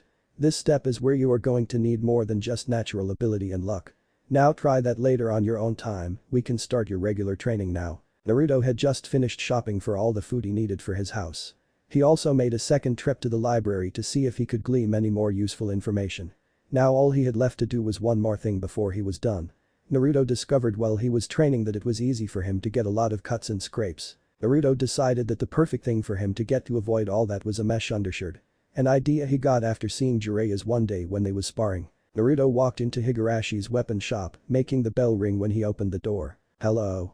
How may I help you today?" said a familiar girl at the front counter. "Hey wait, I know you.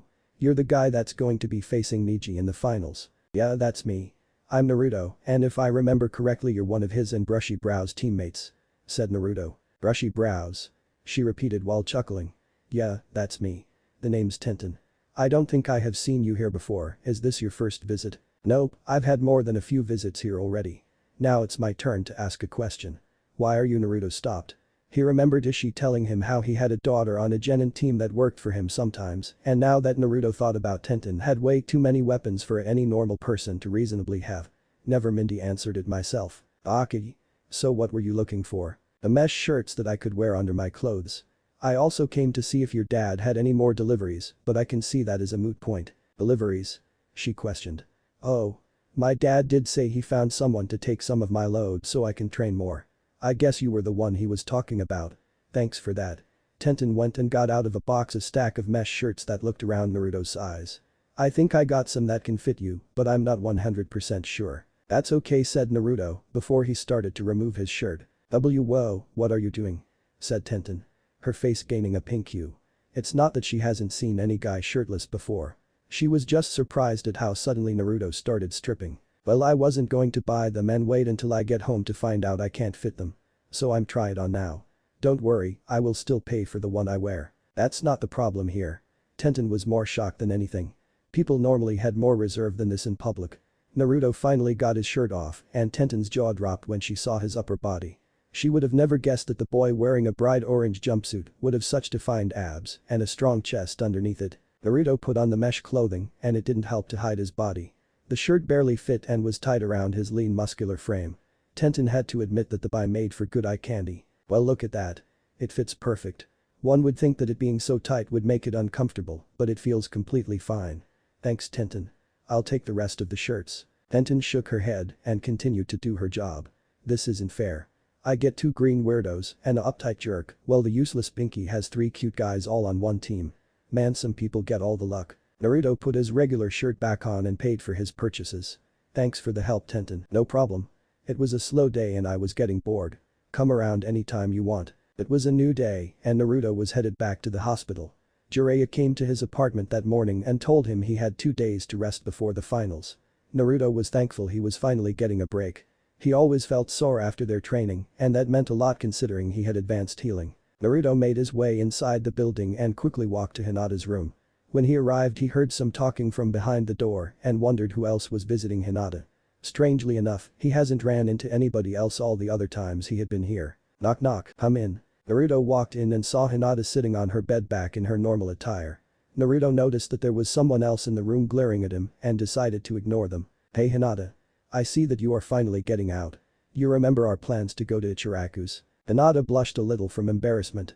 Why yeah, I remember. She glanced at the other person in the room for a second. So let's go, right now is the perfect time to go because this is when less people usually come. I'm sorry I can't go. My father requested that I come straight home. Oh well that sucks. This is something that shouldn't be put off. Naruto said disappointingly. Then he turned to the other occupant of the room who had been glaring at him icily the whole time. Naruto just looked at them with a blank look on his face, which just made the person glare harder. The room became quiet. Hinata didn't say anything because she wasn't sure how to settle the atmosphere. The other two just kept looking at each other. It seemed as if the silence would last forever before Naruto suddenly broke it. Hinata, I think your baby sister might have gotten a few inches taller since I last saw her. Naruto said. Hanabi's face immediately twisted into a deathly glare. They grow so fast, don't they? You're just begging to die, aren't you? Hanabi growled out. I suggest you leave before I have to traumatize my littler sister. Huh, little sister? Asked Naruto, looking around in exaggeration. Where at? Like a replay of other times, Hanabi jumped at Naruto with plans to have him in pain and on the she could get to him though, Hinata jumped in the way. Sister, wait. Get out of the way Hinata. Seethed Hanabi.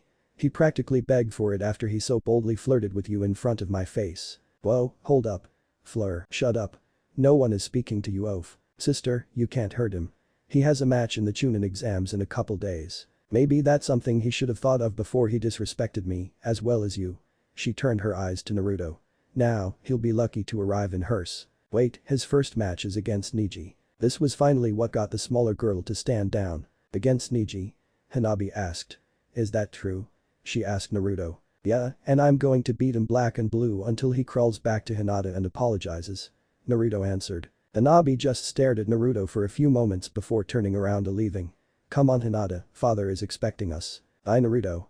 Hinata said while she made her way to the door.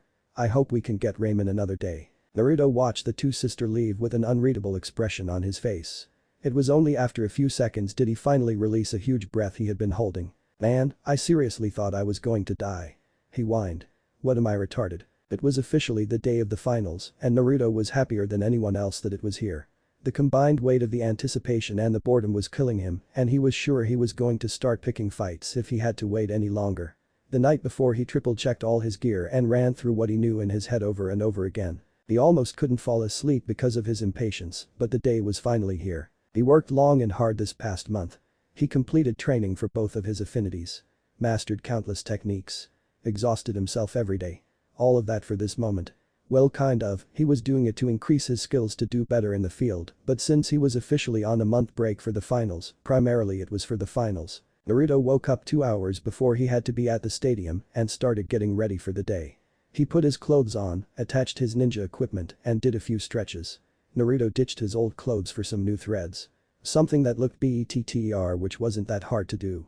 Felt better and lasted better. Naruto was finally ready to go and he had an hour and 45 minutes left.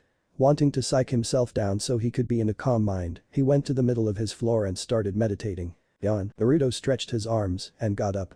He took a couple steps to orientate himself before he was stabilized. I think that was the best nap that I ever had. He said, rubbing his eyes. Maybe there is something to that meditation thing besides focus. I might start doing that every night. Naruto smacked his lips and looked around. I wonder what time it is. Naruto blearily spotted his clock on top of his nightstand. 7:59, almost 8:00. Man, I swear something was happening at that time. He tapped his chin. Naruto walked towards his window and opened it up. He rested his head on the windowsill while he thought. It can't be Ichiraku's, they open way earlier than this, and I don't think I have any classes with Iro Senin today, and maybe Ishii had a delivery for me to make, but I don't remember that. Naruto notices that the streets of Konoha are fuller and livelier than they usually are at around this time. I wonder what's up with all these people. They usually are only this festive on my birthday. It seems like they are all headed somewhere. He trails his eyes over the crowds to try and follow where they were going. Naruto saw that the masses all led to a big stadium in the corner of the village. Naruto stared at the arena for a few seconds with a blank look. Then slowly but surely his eyelids started to lift wider and wider. If these idiots don't make it in time, I am going to kill them both. Growled a pink-haired girl with green eyes. Currently all but 2 of the participants of the third stage were standing in the center of the arena. The crowd was nearly full and was bursting with excitement. The noise level made it hard for anyone to hear more than just immediately around them. The rest of the genin who got knocked out in previous stages were sitting together in the stands near the front. All of them were there to show support and to be entertained. Sakura Haruno, the only member of Team 7 that didn't make it past the preliminary round, was sitting next to her best friend Ino Yamanaka. She had her fist balled up and had a look of worry written all over her face. The cause of this was because of the fact that the 2 people who were missing were her teammates. Disqualified before they can even fight. Neither of them could stand to go out like that, so what's with them? Sakura moaned. Ino looked towards her friend, then back to the arena. Come on Sakura, you just said it yourself. Both of them would die before they would miss their fights. They'll be here. I hope, Sakura mumbled, looking anything but reassured. Those 2 certainly weren't the only ones to notice the absence of Team 7's genin. How unyouthful. It seems that my rival has managed to pass on his uncouth ways to his students. Yelled out Guy. I must agree, thought Kurenai, if Kakashi's students aren't even going to bother to show up, then Kiba's loss in the preliminary will have been for nothing. Kurenai vowed to herself that she would hospitalize Kakashi if his students don't show up, particularly Naruto. I don't really care if they ever show up. If it happens that there is less competition for Shikamaru, then I won't complain. Asuma said with a heavy blow of smoke. Down in the arena, Shikamaru was unsettled by the change of events. Shit. If neither Naruto nor Sasuke show up, the chances of me getting that psychopath rises by an uncomfortable amount. I am usually all for less work, but today I would like something to stand in between me and that sand genin. Sigh, what a drag. So he couldn't even manage to show up, huh? I guess he realized that a failure will always be a failure. Fate ordains it. Neji was largely unaffected by the fact that Naruto hasn't shown up. It was just him not having to go through what he assumed would be an easy battle. Now the Uchiha's non-attendance is a cause for me to think about. I am sure he wouldn't pass up an opportunity to show how lead his clan is. I very much looked forward to putting him in his place. Mother wants the Uchiha's blood. Where is he? Thought Gaara. He also thought back to when he went to finish killing the green genin and how he was stopped and denied from his desire. I want to kill that blonde boy for myself as well. Hey, who is still alive obviously, looked around for the 2 missing fighters. Man, the crowd won't be happy if it turns out that the main event will be denied to them, and I wanted to see what Naruto could do myself. Hey, looked at the entrance of the arena. Cough, will all the competitors clear the floor? Cough, except Uzumaki, Naruto and Hyuga Neji. The first fight is about to begin. Cough. The crowd started to quiet down when they saw the floor clearing, but the noise level immediately rose again with questions when they saw the absence of opponent for the fight. Back in the stands, at indigo-haired Hyuga was sitting in worry for the object of her affection. Oh no, Naruto is going to be disqualified if he doesn't show up. She didn't want to think about how he would feel if that happened. Naruto-kun, where are you? Damn it. I'm late, Naruto screamed, blurring past rooftops. After all that care I put into waking up at a decent time, I just had to go have a nap and oversleep. Shit. Naruto was jumping from roof to roof, skipping 2 or 3 buildings every now and then. It didn't help that his apartment was on the other side of the village from the arena, so he still had ways to go if he wanted to make it in time for his match. The world started to blur by for Naruto, and he started thinking how he never noticed that the village was so damn big before. I gotta pick up the pace. Naruto pushed even more chakra in his legs than before, and his surroundings became even more indiscernible. Naruto was only 1 street away from the stadium when he messed up. On his way up to a higher structure, he accidentally tripped on a tile, sending him flying way up into the air. Fortunately, he was going so fast that the momentum caused him to fly over the arena. Unfortunately, he was in mid-air and was going pass over the entire place. Naruto had to think fast if he was going to make it to his match in time. He needed some way to land immediately. He brainstormed and tried to think of the most efficient way to do it, and it didn't take him long for him to come up with a plan. His signature Jutsu really was the most handy thing he could have ever learned. Naruto mad the seals for the shadow clone jutsu. Poof, another Naruto appeared next to him. No instructions were needed as he was sure the clone already knew what to do. It has been a full minute since the announcement for the first match to start went out and there has been no signs of anyone moving towards the floor. The crowd was starting to get restless and soon enough were going to start verbally addressing their displeasure in bulk. Many people have started rummaging through their bags and looking around on the floor for projectiles to throw, and others were about to start to yell for them to move on. The crowd gradually started to match and exceed the volume level it had reached before. Hayate wasn't really pleased about what he was going to do, but he had a duty to uphold, and nothing can get in the way of that. He raised his hands to get the crowd's attention. Little by little the spectators noticed and started to quiet down. Hayate cleared his throat. Due to the failure to cough show up, Hayate started. Uzumaki Naruto is. Whom? Suddenly orange figure was rocketing towards the ground. No one was able to make out the identity of the unexpected anomaly. Several of the higher skilled ninjas could see what it looked like and could perfectly keep track of its descent, but they were unable to figure out the face. Almost every ninja Chunin and above tensed because of the abrupt appearing of the unknown and were ready to dispose of it if need be. Boom, the unforeseen object collided with the ground, kicking up dirt and obscuring the landing from view. Everyone was on the edge of their seats, bubbling with apprehension, waiting to find out what or who they would see when their vision was no longer concealed. No one in the crowd knew what awaited them beyond the dust. Well, maybe not no one. Naruto sighed out the old Hokage. You always have to make a scene, don't you? The elderly Sarutobi looked down at the arena fondly. He knew today was going to be a bad day, but he could always look forward to seeing his surrogate grandson. The cloak of grime started to disappear and the first thing that people saw was a short figure that had a mop of spiky blonde hair. As more of the dust cleared, it was discovered that whoever they was looking at wasn't short but was in a crouch. Finally the ground was empty of almost all things in the air and a clear picture of what they was dealing was available for everyone to see. Many people looked at the person on the ground in confusion as they didn't recognize them. A lot had already thought it might have been the fighter that was about to miss the match, but whoever they were seeing now and whatever they remember of that boy didn't match up, so they were left in uncertainty. Some of the audience did recognize the individual at sight but was also similarly hesitant due to a difference in wardrobes. Now down in the arena, Naruto was recovering from his rapid landing as well. He knew that he was going to be descending fast when his clone grabbed his legs and threw him towards the earth, but he didn't expect it to be that speedy. There was no way he could have came out standing when he crashed into the earth, so he landed in a crouch to soften the impact to a specific part of his body. It still stung like hell though. It took Naruto a good couple seconds for him to regain his bearings, enough for him to even attempt standing up. Everyone in the stand saw Naruto stand up and were quickly able to confirm the suspension many of them had already formed.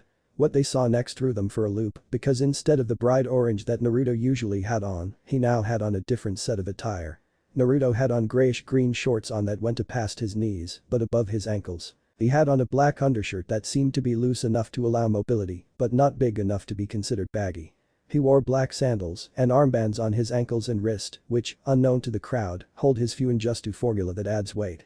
Finally, to top of his garbs, he was wearing an burnt orange sleeveless hoodie over top of his undershirt. The shade of orange was much more appealing to the eye than the last and that was a fact that everyone would agree with. Naruto looked out towards the audience, running his eyes over each section.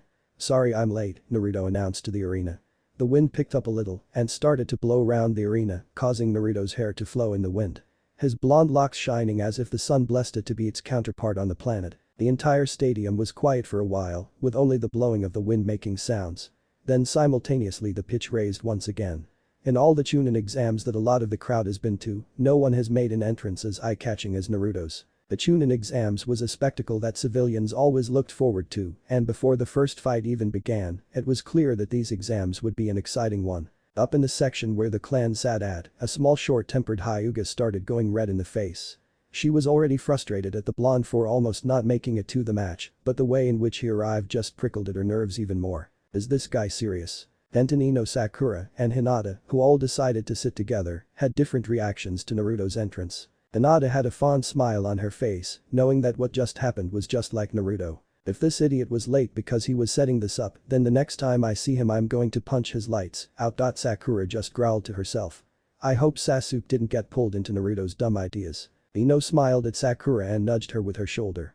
Come on, you have to admit that he looks pretty cool right about now. Denton stared at the spectacle down in the arena and whistled. Wow, what a way to start the first. Too bad he's going to lose the match. The Hamhei cleared his throat and raised his hand. The crowd slowly but surely settled down to listen to what the proctor had to say. Naruto, you were this close to being disqualified. Luckily you showed up in the nick of time, no matter how unique your entrance was. Haha. This time Naruto actually laughed sheepishly while he had a sweat drop slide down his head. Neji just stared at Naruto as if the dust on his shoe got up and came to life. I must commend you on your courage to come over and face me like a man, but I have to also berate you on your foolishness of actually fighting me. You should have just stayed home, we both know it's hopeless.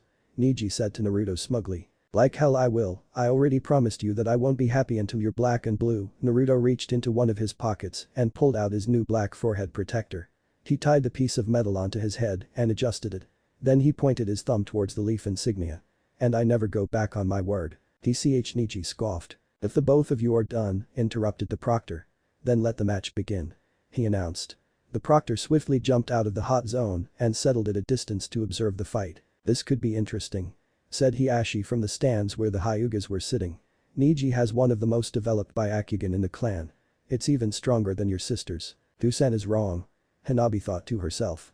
Neji's eyes can only see what is around him better than Nisan, but hers can see over incredibly distances that are unheard of in the clan.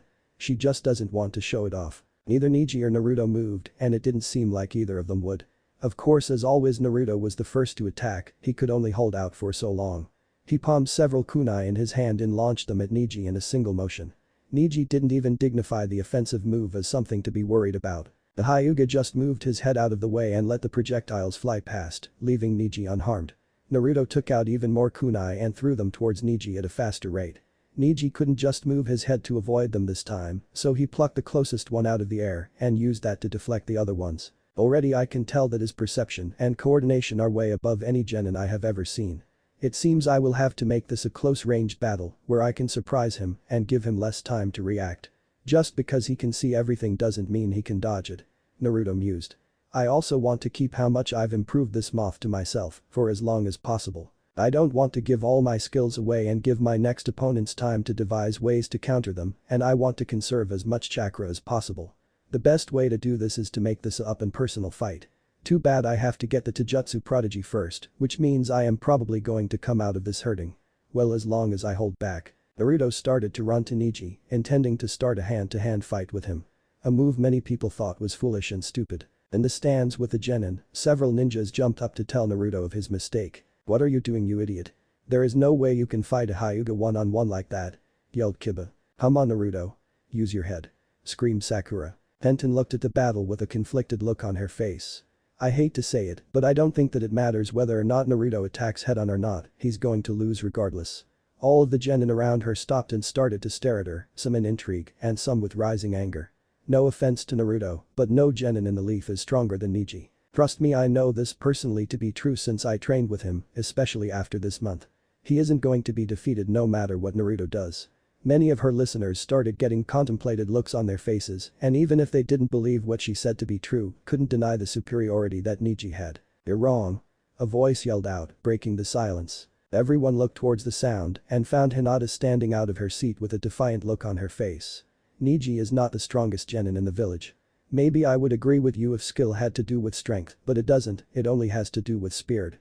Naruto has been through more and has overcome more things than anyone else, and he has never backed down. Naruto is the strongest genin because he has the brightest spirit and no one can say any difference. Naruto Uzumaki never gives up, that's why he will win. Hinata said all this without even stuttering once. All the Konoha genin looked at her in a new light, they never knew she had so much fire in her. Back down on the floor. Naruto was quickly approaching Neji. Bastard. He still isn't taking me serious by activating his Byakugan. I'm all for having an advantage by someone underestimating me, but something about him doing it when he is the same level as me pisses me off. Naruto finally reached his destination and came in with a soaring punch aimed at Neji's face. The feminine Hyuga leaned his body to the side to avoid the blow, sending Naruto flying past him. Naruto stopped himself by planting his hands on the ground and used his momentum to swing his legs around to execute a leg sweep. Neji flipped backwards and landed on his feet. He pushed off his heels and came speeding at Naruto with a palm thrust. Naruto deflected the strike with his hand while in a spin, bringing his elbow around to hit Neji's face. Neji could only stop the strike by bringing his other arm up to block it. Ah. His way faster than expected. I didn't expect him to be able to stop one of my attacks, and all of his come in split seconds, Neji thought. The two of them struggled for dominance for a few moments before they broke off by jumping away. They stared at each other for a few more seconds before they re-engaged. They both started fighting to see who could get the first hit in, but as the minutes wore on, nobody was able to land a successful strike. Neji had more nimbleness, meaning he could maneuver past Naruto's strikes to deliver his own, but Naruto had good reflex and timing and could always avoid the hits at the last second. Then Naruto would twist his body to use his motion as a way to not stop moving. Naruto, using this, became a constant barrage of attacks that never stopped. It was a fight between two types of agility. One agile in body, able to move quickly and easily, and one agile in mind, able to think and draw conclusions quickly. The stalemate continues in this pattern for several minutes before Naruto jumped away and back to his side of the arena. Ha. Finally come to see reason and realized your inability to win. Give up, it's your fate. Neji gloated. As if. I'm just getting started. Naruto shot back. As if.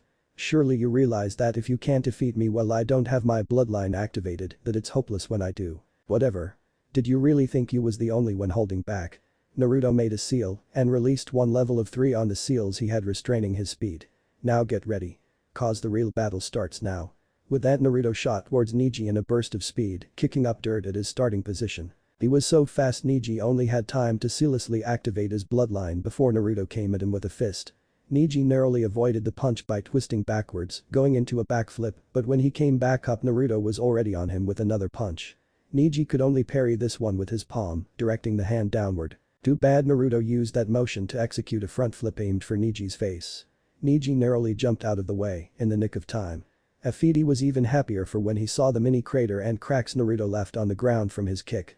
Neji only got a second of relief because Naruto moved his foot onto its toes and launched back at him. Through all this Neji didn't even have time to get an attack. Up in the stands Naruto's friends and their senseis looked on in shock at his display of speed. Naruto-kun's flames of youth shine brightly today. Proclaimed Guy. Meanwhile the other Jonin senseis looked at the scene dumbstruck. What the hell has Kakashi been doing with him? Was the collective thought running through their minds. Lee was cheering for Naruto as he has never seen someone get this close to beating Neji other than him and he had to admit that Naruto was doing better. Naruto-kun's fighting style is far more effective against the gentle fist than the strong fist. Also not only can he go nearly as fast as me, but he can also react and counter in an instant. Over by the other genin, they were also looking at Naruto in awe. All they could see, unlike the veteran shinobi, was Naruto disappearing and reappearing with a strike and that happening over and over again, with Neji barely dodging the blows. Whoa, he looks like he's as fast as Lee. Stuttered out Tenten.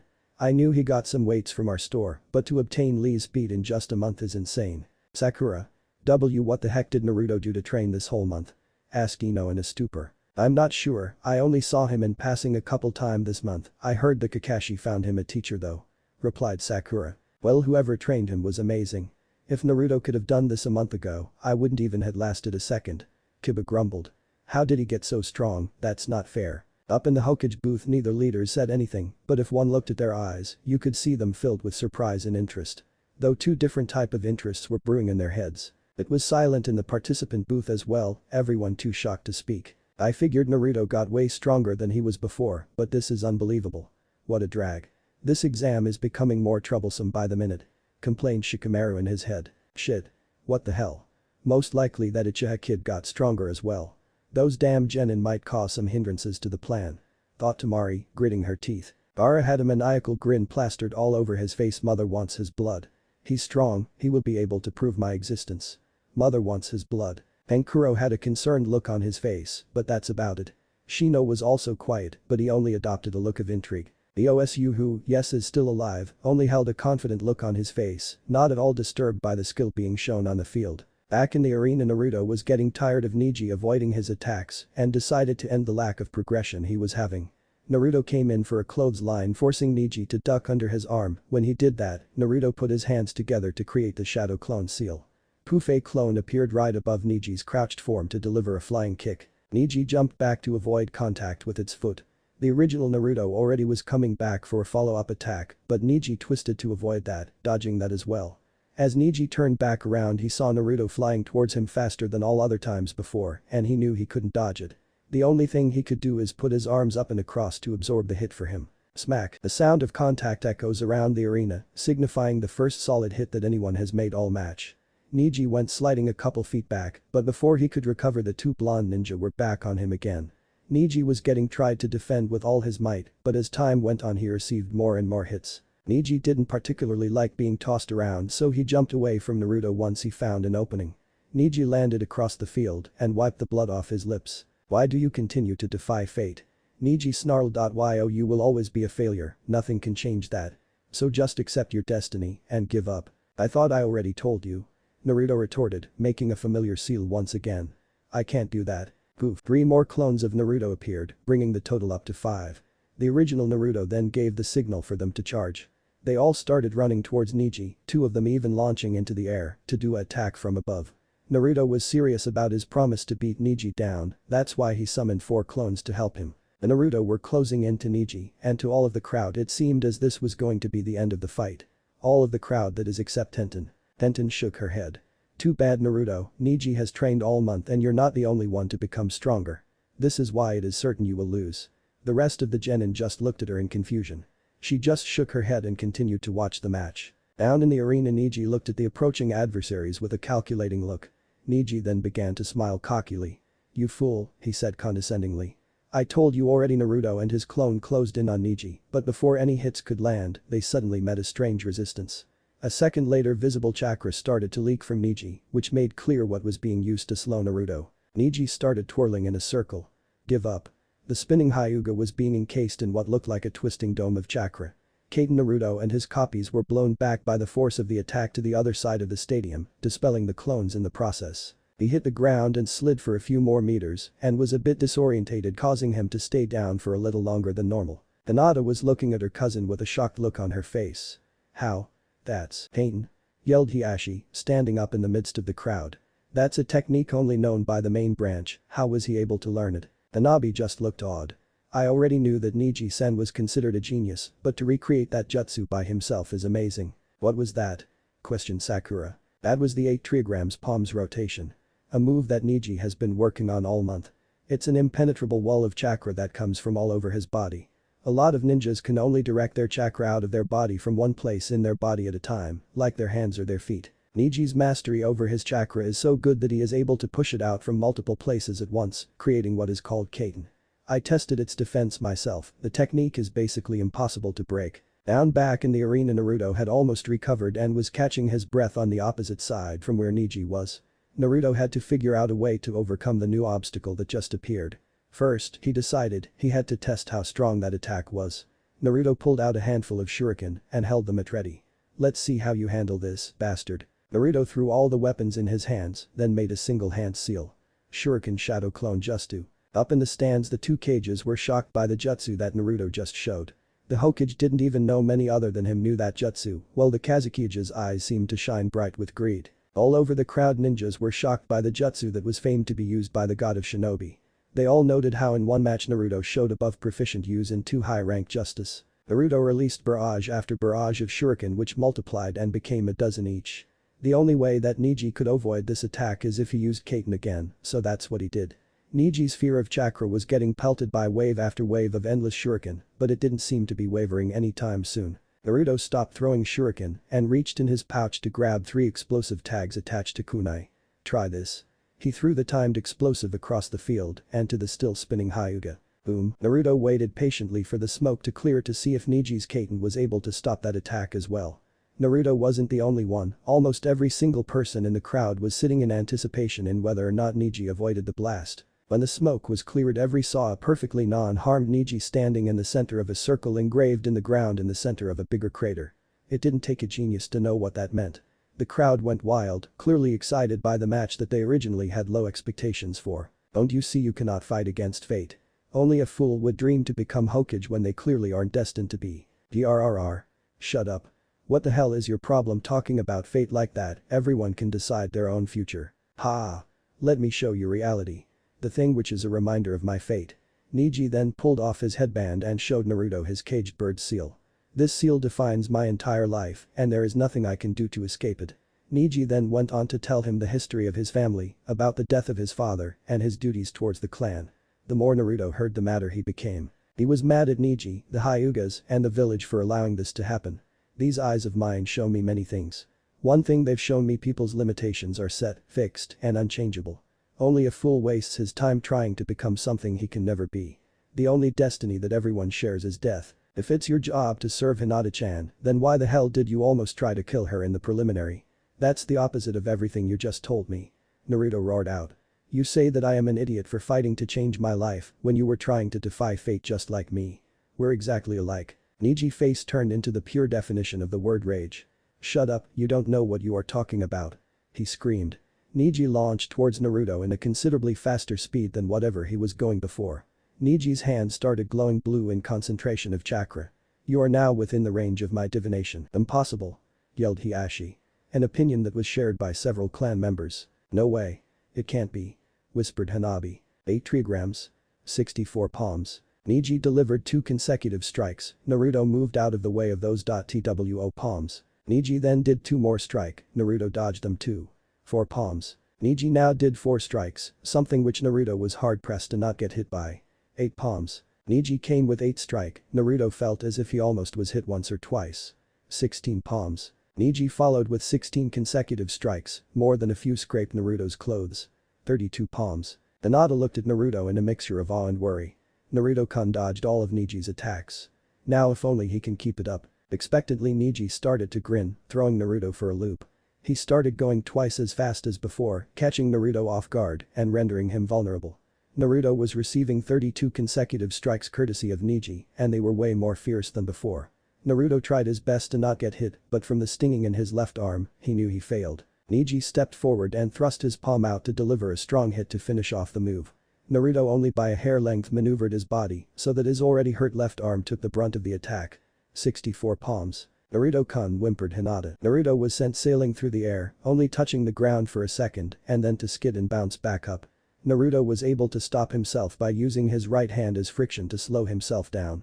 Naruto was disorientates for a few minutes but was finally able to stumble to his feet. He was breathing in rapid breaths and was cradling his left arm with his right. I have told you fate has always decreed me winner, you had no chance. This match is over. GRR. Don't count me out yet. Retorted Naruto. Why not, it's useless to continue. Without both your arms you are unable to perform that cloning technique you love so much and the rate and effectiveness of your attacks by yourself decrease enormously. Not only that, but also you have to carry around dead weight around, which won't help you at all, especially considering you're exhausted. There is no point in fighting. I am in perfect condition and I have more than enough chakra left. Unlike others I don't waste it by constantly doing fancy jutsus and wasted strokes. Please spare yourself of any further pain. Gloated Neji. The stands resonated with the sound of countless people voicing how they thought that time was up for the orange aspiring rookie genin. He had a good run, but it seems that Neji was still able to best him in the end. Commented Asuma. No. I believe that Naruto-kun's flame of youth have not been put out yet. Replied Guy. I also believe that Guy-sensei. Naruto-kun would not let such a disadvantage hold him back from trying to win. Agreedly. Naruto is not getting back up from that. Tenten told everyone. Like I said before, it was over once Neji started his attack. I knew it from the beginning, no one in the leaf can beat Neji. I doubt it. Sakura said, drawing everyone's attention. Naruto isn't the type of guy to stop fighting in any situation, even if he has lost an arm. Trust me on that one. I feel you on that one, but even if he still fights, what can he do to win against this guy? It seems it's the end of the road for Naruto. Kiba responded. In the participant booth, almost everyone was in the single opinion that the match's victor was decided. The cute blonde kid seemed like he had it for a while, it seemed like his luck had to run out sometime stated Tamari. Shikamaru yawned then started to chuckle loudly. I wouldn't be so sure about that. I might not have seen a lot of Naruto in battle, but I have known Naruto for a long time and knows how he would act in almost every situation the lazy Nara started. And almost every time the chips were down and things seemed impossible for him, Naruto came back 10 times harder. The booth got quiet after that revelation. DCH. Whatever. Scoffed Kankuro. It seems Sarutobi has raised a fine container, I wonder if this is the end for it. I've had quite the fun watching him. Said a snake in his mind. Back in the arena Neji was still standing proudly in the center, while Naruto was trying to recover himself while thinking of a plan. Naruto couldn't feel the natural flow of chakra he usually feels in his left arm, in fact he couldn't feel anything at all. The whole arm was numb and somehow at the same time it burned. Naruto knew it was useless to even try to move the appendage. Naruto did a good job in directing most of Neji's landed hits to one area, but he was still disappointed he lost his entire left arm. He knew that with the combination of his and the Kyuubi's chakra that his arm would be back to normal in no time, but the problem was that by the time his arm would be in any shape to go again, this match would be long over. Naruto brainstormed all the ways he could still win. Shit. With the loss of my arm, there is only a limited number of ways that I can win, and they all include revealing something I don't want to be shown yet. And if it gets out now, then they can be countered by plans in later matches. Naruto mused to himself for a few moments before he came to a decision. Alright. It seems I have no other choice than to show some of my hand. I just need to execute in a way that leaves everyone with the fewest questions. Considering I am going to have to do it with one hand already tells me that the fewest questions is still going to be way too many. Naruto released the second level of only the seal on his right wristband. He could feel chakra surging into his working hand and flowing all throughout it. Naruto started to gather as much energy as he could in his fist before he rocketed off. Neji saw that Naruto was continuing the battle by running towards him. How persistent, almost like a cockroach, Neji growled.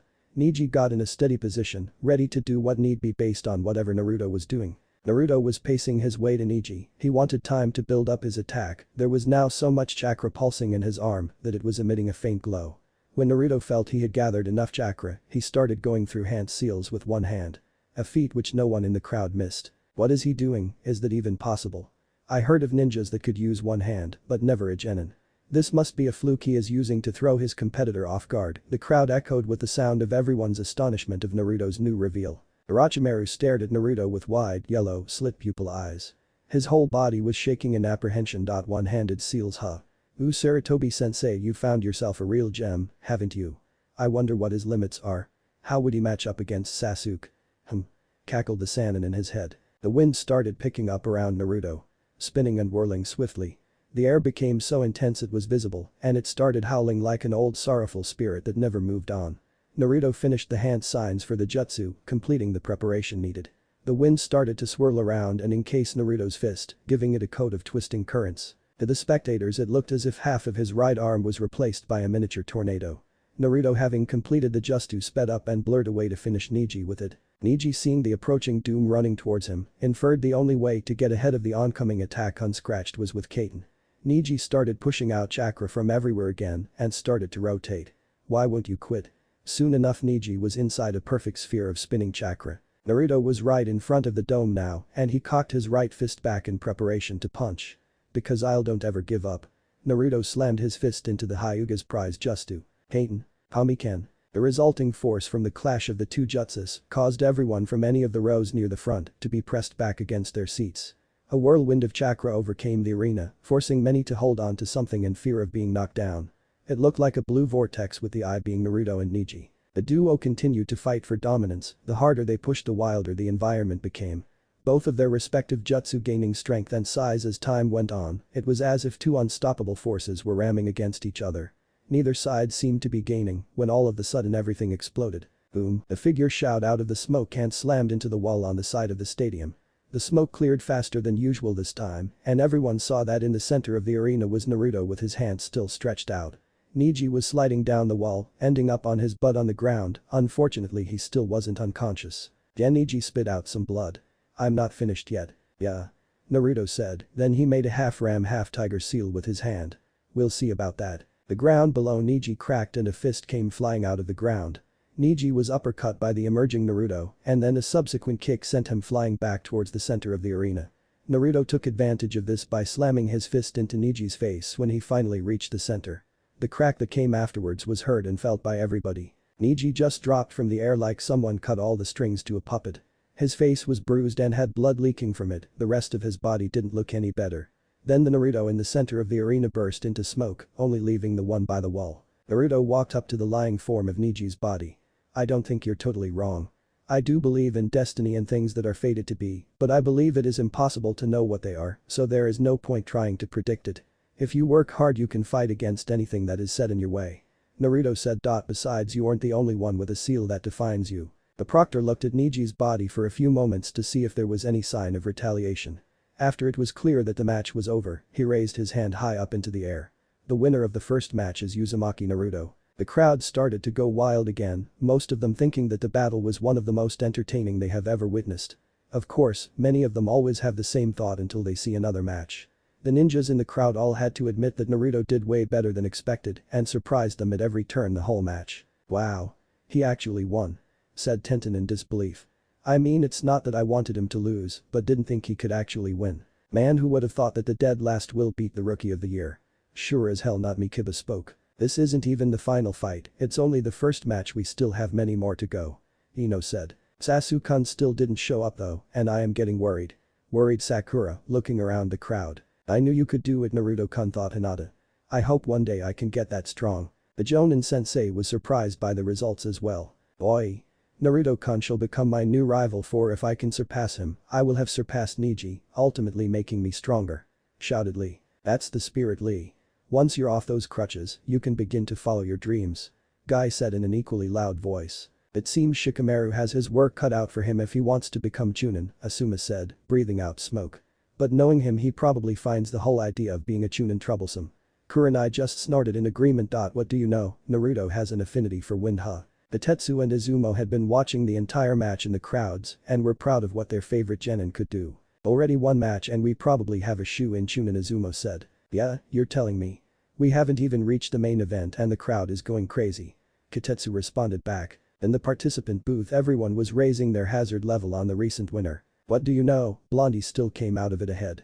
He's a wind user to not many of those in the leaf. Tamari said. I wonder if the other guy is going to show up or if he is going to be disqualified. Kankuro asked. I heard people were looking forward to that match between him and Gaara. Man, they don't know what they are talking about. It doesn't matter how much stronger the brat got, Dosu thought. He still fall to the might of my arm, then I will show my true worth to that bastard. Neji lost, Hiashi said in a blank tone. To the others around him, they thought he was upset about the turn of events, but to their surprise he started laughing. Ha ha ha ha, I should have expected this. Even from the grave you best me. I guess the apple doesn't fall too far from the tree after all, or more like tomato. Hiashi started cracking up again. Many of the Hyuga feared for his mental health and asked if he needed to go to the hospital. Hiashi just waved them off.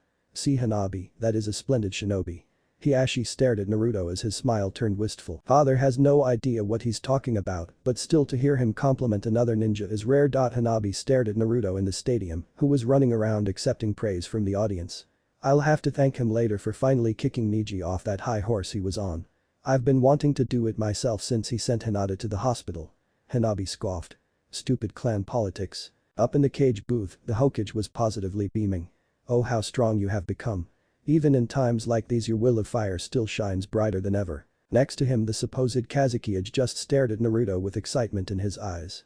I've had more fun than I expected watching you fight, brat, it would be a shame to stop it so early. The Kazekage cleared his throat. Hokage-sama, I have an interesting proposal for you, if you would hear me out. The Hokage looked towards his fellow Kage with a questioning look on his face. Naruto was in the middle of the field congratulating himself when suddenly his vision was filled with leaves. Whoosh. In a swirl of leaves, back to back, appeared the missing genin Sasuke and his sensei Kakashi. Also Naruto wasn't the only one to change his getup. Does that whole team have a problem with regular entrances or something? Questioned Kurenai. Sakura was holding her head in her arms. They both have flashy entrances and new clothes. They must have planned this together. She whined. Please, if this is all you have to complain about with your teammates then you don't know how good you have it. Tenten said. I'm not late for my match, am I? This is all my sensei's fault. Sasuke directed towards the proctor. Nope, Sasuke, you're right on time. Answered Naruto instead. Sasuke and Kakashi both noticed Naruto standing a couple feet in front of them. Sasuke studies Naruto for a moment, then looked around, his eyes finally landing on a knocked-out Neji being carried away by the medics. So he won his match, huh? I guess it is nothing less than expected when Jiraiya-sama asked me for him to train Naruto. Mused Kakashi. So you've managed to win your fight, huh? Started Sasuke. It would have been disappointing for you to get booted out before you made it to me. Lose this match and miss the chance to kick your ass, as if. Boasted Naruto. Hey, you wish, idiot. Responded Sasuke. Just wait and see, Sasuke shot back Naruto. They both gave each other feral grins, which spoke of the anticipation they had for their upcoming battle, and if the looks on their faces was anything to go by, neither of them would play nice. I guess I'll see you after this match. Naruto said. He started retreating towards the stairs which would lead to where the rest of the participants are. You better not lose. He called back. HMPH Sasuke didn't, though the statement was so pointless that it didn't even dignify a response. All of a sudden a ninja jumped down and whispered something in Hate's ear. Hate listened to the message and nodded his head in verification. It seems we have a last-minute change given directly from Lord Hokage. Hate stated, stopping everyone in their tracks. Disclaimer. I do not own Naruto. Everyone looked at the proctor wondering what was going to be the change to the tournament. As from here on out the exams shall be fought in this order. First round, match 1. Uzumaki Naruto vs Hyuga Nigi match 2. Nara Shikamaru vs Tamari Match 3. Gaara vs Kankuro Match 4. Uchiha Sasuke vs Aburame Shino. Second round, Match 5. Winner of Match 6 vs Dosu Match 6. Winner of Match 3 vs winner of Match 4 Match 7. Winner of Match 5 vs winner of Match 2. Third round, Match 8. Winner of Match 6 vs winner of Match 7. Everyone became restless after seeing the new lineup, especially the ones who were slated to fight. Sasuke is still stuck with Gaara. All that changed for me is that I have to fight the crazy bastard later than expected. Thought Naruto. Me and the Naruto are on separate sides of the bracket, depending on how things go, we will only face each other in the final round. I knew it was too much to hope that they would just opt me out of the competition altogether. If I wasn't going to drop out before, I definitely am now. There is no way in hell I am facing Gaara. The crowd were dealing with the news no better than the genin, except they took no care in keeping their thoughts to themselves. Quiet down everyone, we will now continue with the second match. Announced the proctor. Will everyone please clear the floor and the next competitors please make your way to the arena. Sasuke and Naruto went up to the participant booth while their sensei took a seat in the stands. Tamari gracefully glided down on her fan, but it seemed there was no plans to join her from her opponent. Shikamaru just stared impassively at the sky, trying to ignore the stares he was getting from everyone. Is it worth going through all this trouble just to maybe get promoted? I'm sure the next exams will be way less challenging, considering most of the ones here are from well-known clans. Mused Shikamaru. Then again, is it worth dealing with my mother? Which is worse? Before Shikamaru had time to even begin to weigh his options, he was suddenly pushed off the railing from behind by an offending hand. Before he started to fall, he caught a glimpse of orange and yellow. Shikamaru was fast to recover and was able to hit the ground rolling to minimize the damage. Troublesome blondes, he sighed out as he began to stand up, dusting himself off. "Now that the decision has been taken from me, I have to beat her. There is no way I am letting a girl beat me." Thus started the longest match many have ever saw. Which was simultaneously boring and intriguing. The only thing keeping most of the audience awake was the leftover excitement from the last match and the growing apprehension for the next ones. It is no surprise that the ending of the match came as a relief to most that was there. Shikamaru should have had no chance at all against that sand chick, thought Naruto. With her long-range defense and the proficient way she uses her fan, a strategist support type like Shikamaru should have been overwhelmed in an instant. Obviously, if she was aggressive the entire match she could have won earlier and on her own terms, but the fact Shikamaru was able to do anything at all, much less what he did, is kinda amazing. No matter how much reading I do, I don't think I can be that smart. The rest of those who were actually watching the match were similarly impressed, especially those around Shikamaru-sensei, after he revealed the true depth of his student's intelligence. It was clear to many that Shikamaru had much of what's needed to progress to Chunin. All that remained was just the question of how he would handle the responsibility that came with it. The proctor stood again in the center of the arena to make his next announcement. Will Gaara and Kankuro now make their WI forfeit? Everyone looked towards the hooded kid with makeup, wondering if he was serious. Despite the staring, the sand genin sat down and made no move to explain himself. Displeasure rippled through the crowd, but it was only felt for a moment, as all of them quickly remembered who was fighting in the next match. The non-existent match actually came as a blessing in disguise to a majority of the audience, because it moved them right along to who they came to see, especially after having to sit through the second fight. Alright, let's see how much Sasuke improved. Okay, then started hate. Winner by default, Gaara. Now can Uchiha Sasuke and Aburame Shino please come down to the arena? The crowd became restless as they saw a black-clad Uchiha from the booth to the floor. Shino walked calmly out from the stairs and met his opponent on the ground. The two competitors sized each other up. Well, the Uchiha it was impossible to tell what the Aburame shaded eyes were doing. The proctor looked at both contestants for a moment before he raised his hands. Let the fourth match begin. Instantly Sasuke ran through seals and shot a large ball of fire at Shino. Shino avoided it only to have to deflect projectiles with a kunai. Sasuke shot off to Shino so fast that Shino only had enough time to block the punch with his arms. The hit still pushed him back a few yards though and bruised him up quite a bit. Sasuke continued his offensive assault, not letting up even a second, while Shino did his best to dodge or block any blows. Sasuke apparently knows that Shino is a thinker too and he isn't giving him any time to put a plan in place. Thought Naruto. Naruto looked at Sasuke and noticed the red tint that he had to his eyes. It seems he knows about the bugs as well and is making sure he avoids them with his Sharingan. Shino isn't an up-close and personal fighter like Sasuke is making this fight and will be crushed sooner than later. Naruto could tell Sasuke wasn't going all out as well. Despite what Naruto thought, the match wasn't ever as quick as he expected. He had to give credit to Shino, he was able to draw out the match as long as he did even though he was clearly outmatched. Shino even almost had caught Sasuke in a trap by using a bug clone in place of himself, and if he was facing most other genin, he probably would have been able to win. Eventually Shino took one too many hits and ended the match himself. You could tell he didn't have enough energy to keep up the match much longer. The winner of the match is Uchiha Sasuke, announced the proctor to a crowd of cheers, no doubt pleased to finally see the last Uchiha in action. Personally, Naruto thought his match was better than that, but whatever. Naruto let his eyes scan the booth and land on Dosu, his next opponent. Frankly speaking, he was a bit underwhelmed by him. Naruto had to go on and fight Temari, Gaara, and Sasuke. Compared to them, Dosu was a bit lacking. Naruto then let his eyes rest on Dosu's jacket, which was hiding his arms. All he had going for him was his fancy arm, and that really isn't anything special. Naruto decided that he would have to end it fast if he wanted to conserve energy for his more difficult fights. Just before Naruto looked away, the sound genin met his eyes and gave him a scornful stare, but Naruto just brushed it off. "Will Uzumaki, Naruto and Dosu please make their way to the floor?" Naruto finished his musings and jumped down into the arena, this time having a much more graceful landing than before, even if it wasn't as cool. Dosu wasn't too far behind Naruto, and within a minute they were facing each other, ready for the match to start.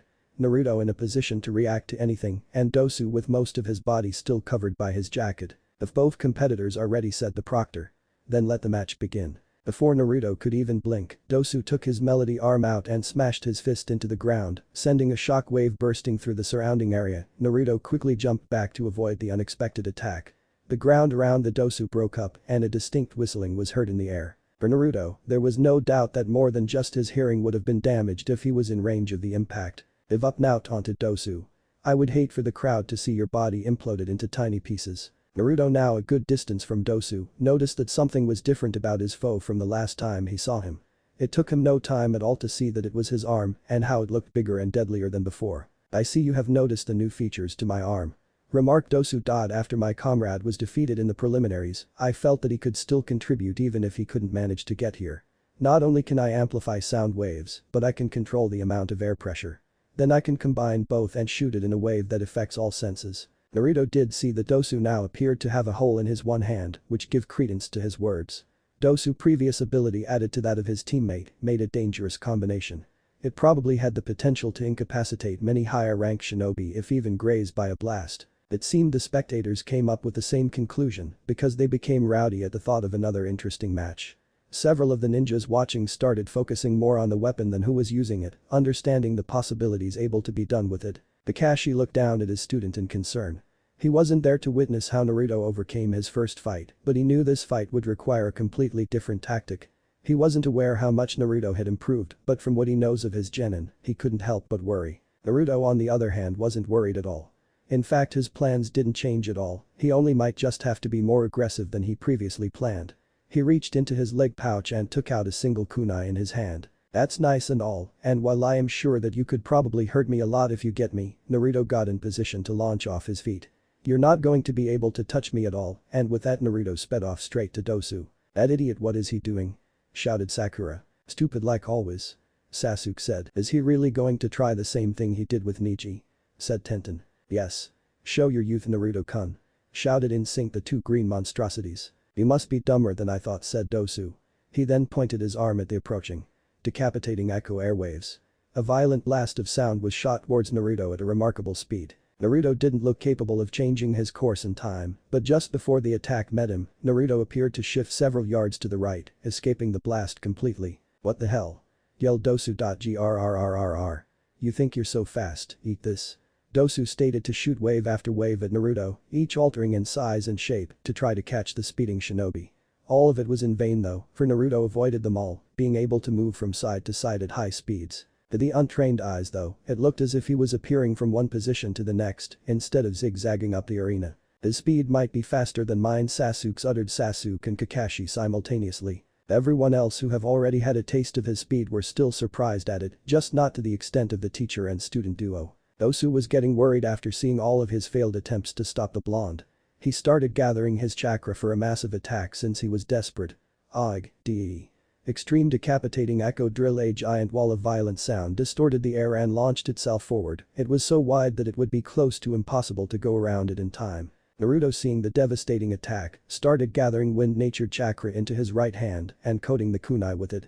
In no time the kunai was engulfed by a glowing layer of blue chakra. Up in the stands, Asuma narrowed his eyes. Just how far did he get in his nature manipulation? He even knows what his chakra nature is and how to use it to this extent. How much has Naruto actually grown in 1 month? Wondered Kakashi. Naruto had no plans to dodge the next wave, but he didn't plan to get high by it either. Naruto unlocked all the seals he had restraining his and now started coating his wrapping his whole body with a layer of wind so he could decrease air resistance. This is the end for you. Dosu started laughing. Did you really think you could, Jay? Before everyone's very eyes, Naruto disappeared and reappeared a good distance behind Dosu. Dosu eyes widened. What T? Many of the audience shared the same look. Even the majority of ninja there couldn't see all his movements. Even with him just going in a directly straight line. Only the top level ninja could track Naruto with their eyes. I'm possible, Sasuke exclaimed to himself. He himself was in disbelief at the speed Naruto just showed. A loud screeching busted everyone from their astonishment. It whistled throughout the arena, originating from the center of it. Dosu slowly looked down at his melody arm and saw a very thin, long slash going up the entirety of it. The screeching seemed to increase in pitch every second. Your teammates, Naruto started while turning towards Dosu. Shouldn't feel so lonely anymore. Dosu eyes widened and he opened his mouth to say something. The weapon exploded, taking away one of Dosu's extremities and all his hearing away from him. It was a messy sight. Maybe that was a little cruel, thought Naruto. But then again, he did threaten and hurt my teammates, so I'm not really feeling sympathetic. Naruto looked up at the crowd and noticed that they were stunned quiet. It was either from his show of talent or the sudden gruesome sight in full display at the center of the floor. Oops, The crowd burst into noise again, roaring loud with excitement. Blood and gore only fuels their lust for entertainment. He's amazing, I'm not sure how he could do that. Another splendid match, looks like I might have to change my bets. It looks like this is turning out to be a wonderful contest. The winner of the match is Uzumaki Naruto, the proctor unnecessarily said. The stadium was in this state for close to 10 minutes before they were able to get Dosu and clean up the arena. Will Sasuke and Gaara please make their way to the arena, and can all prior competitors clear the floor? Naruto, who was already back in the booth, got serious when he heard the announcement. I know he trained with sensei for a month, Naruto worried. But is he good enough to stop Gaara? Gaara and Sasuke were now in the arena and the match was started. Hopefully, thought Naruto, this won't end bad. God damn it. It ended bad. The match started okay, with Sasuke using his superior speed and skill to overcome Gaara's sand defense and took command of the match. The problem came when Gaara engulfed himself inside of a large sand cocoon ball, and not only was it hard to penetrate, but his sand became more aggressive than usual. Sasuke used some badass lightning move, which Naruto was definitely not jealous of, to get through the sand. There was a scream and then after that things went batshit crazy. Feathers started falling, the Hokage booth exploded in smoke, the sand ninjas started working together with the sound to attack the leaf, and 2 sand genin took Gaara away to who knows where with Sasuke following on their tails. Naruto kind of wished that the match did ended with Sasuke losing, it would have been a way better outcome than all of this happening. Naruto knew that it would have still happened sooner or later though. Naruto turned around to see his sensei calling to him. Naruto ran over to him, where he saw Shikamaru and Shino standing nearby.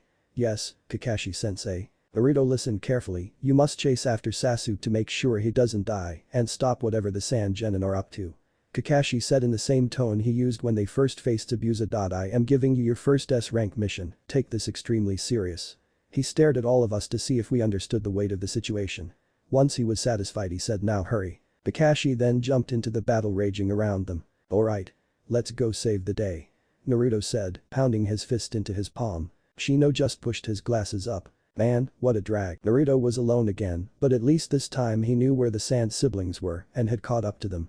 Shikamaru opted to stay behind to deal with some ninjas that were following them, and Shino stayed behind to fight with Makeup Boy, leaving him to chase after the rest by himself. He could actually see Sasuke not that far up ahead, and a little beyond that he could see the remaining siblings.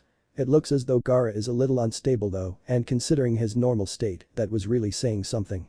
Naruto quickly jumped ahead until he was neck and neck with Sasuke. What are you doing here, idiot? Glared Sasuke. I came to help stop Gaara, Naruto responded. No you're not, this is my fight. If you want to do something, you can get the blonde girl out of the way. Sasuke, the exams are over, you saw what was happening back in the village, it's bigger than just some petty fight. Don't get in my way. Sasuke started to speed ahead. Before Naruto could follow suit, he had to jump down to the ground to avoid a strong gust of wind. Naruto then jumped up when a wide arch of wind was sent towards him. Naruto landed on a branch of a high tree, and a second later he was joined by the blonde sand genin Tamari. Where do you think you're going? Asked the girl. I don't have time for this right now, begged Naruto. Can we please do this later? "Oh really, did you think I was going to make it that easy for you?" questioned Tamari as she lifted her fan up. She swung her fan hard and a blast of wind came right at Naruto. Swiftly he made a sign, then he raised his hands. Great breakthrough, both winds met in the middle and collided. The resulting wind blew several branches off trees and almost dislodged the ones they were on. Tamari didn't let up though, she swung her fan 3 more times, but not as strong as the first one. 3 balls of air shot at Naruto fast, but he was prepared. He made a single hand sign again and slammed his stomach with his hand 3 times, and each time he did a blast of air would come out of his mouth. They just cancelled out the other's attack again. Naruto pulled out several explosive kunai and he dropped all of them lit. Tamari exclaimed. "What are you Buam?" Naruto was no longer there and was once more headed towards Sasuke and Gaara. He was using the smoke of the explosion as a distraction and cover. He hoped that it would take a while for Tamari to regain her bearings and catch up. Just as he is thinking that, a harsh wind slams into him and sends him flying from the branches. "Come on, what do you think I am, 5? You are going to have to try better than that, I will." "Huh? Poof, what now?" Tamari said when she saw the clone disappear. "Fire style. Fireball jutsu." A huge fireball comes shooting towards her and she swung a gale of wind at it by reflex. When the attacks hit each other, they exploded and smoke filled the whole area. Tamari was trying to use her fan to dissipate the smoke, but before she could get it all out, something jumped out of the smoke and grabbed her. Naruto slammed her back into a tree and brought her face to his knee. Then she was unconscious. Naruto jumped off the branch and wiped himself off of the smoke. "Hey, what is that?" It sounded like it came from the direction Sasuke and Gaara went. "Shit. I need to get there fast." Naruto saw something giant rising in the distance. It was a little bigger than the boss toad. It looked fearsome from this far. Naruto could only imagine what it was like up close. He had a feeling he would find the people he was looking for over there.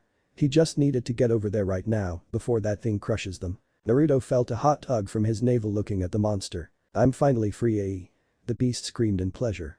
"Here I come, baby. I forfeit." What if Naruto has limitless chakra in Chunin exams? Thanks for watching my video till the end. If you enjoy this content, then do consider subscribing to my channel and leave a like if you guys need the next part, comment down, and thanks for watching the video and see you guys in the next video.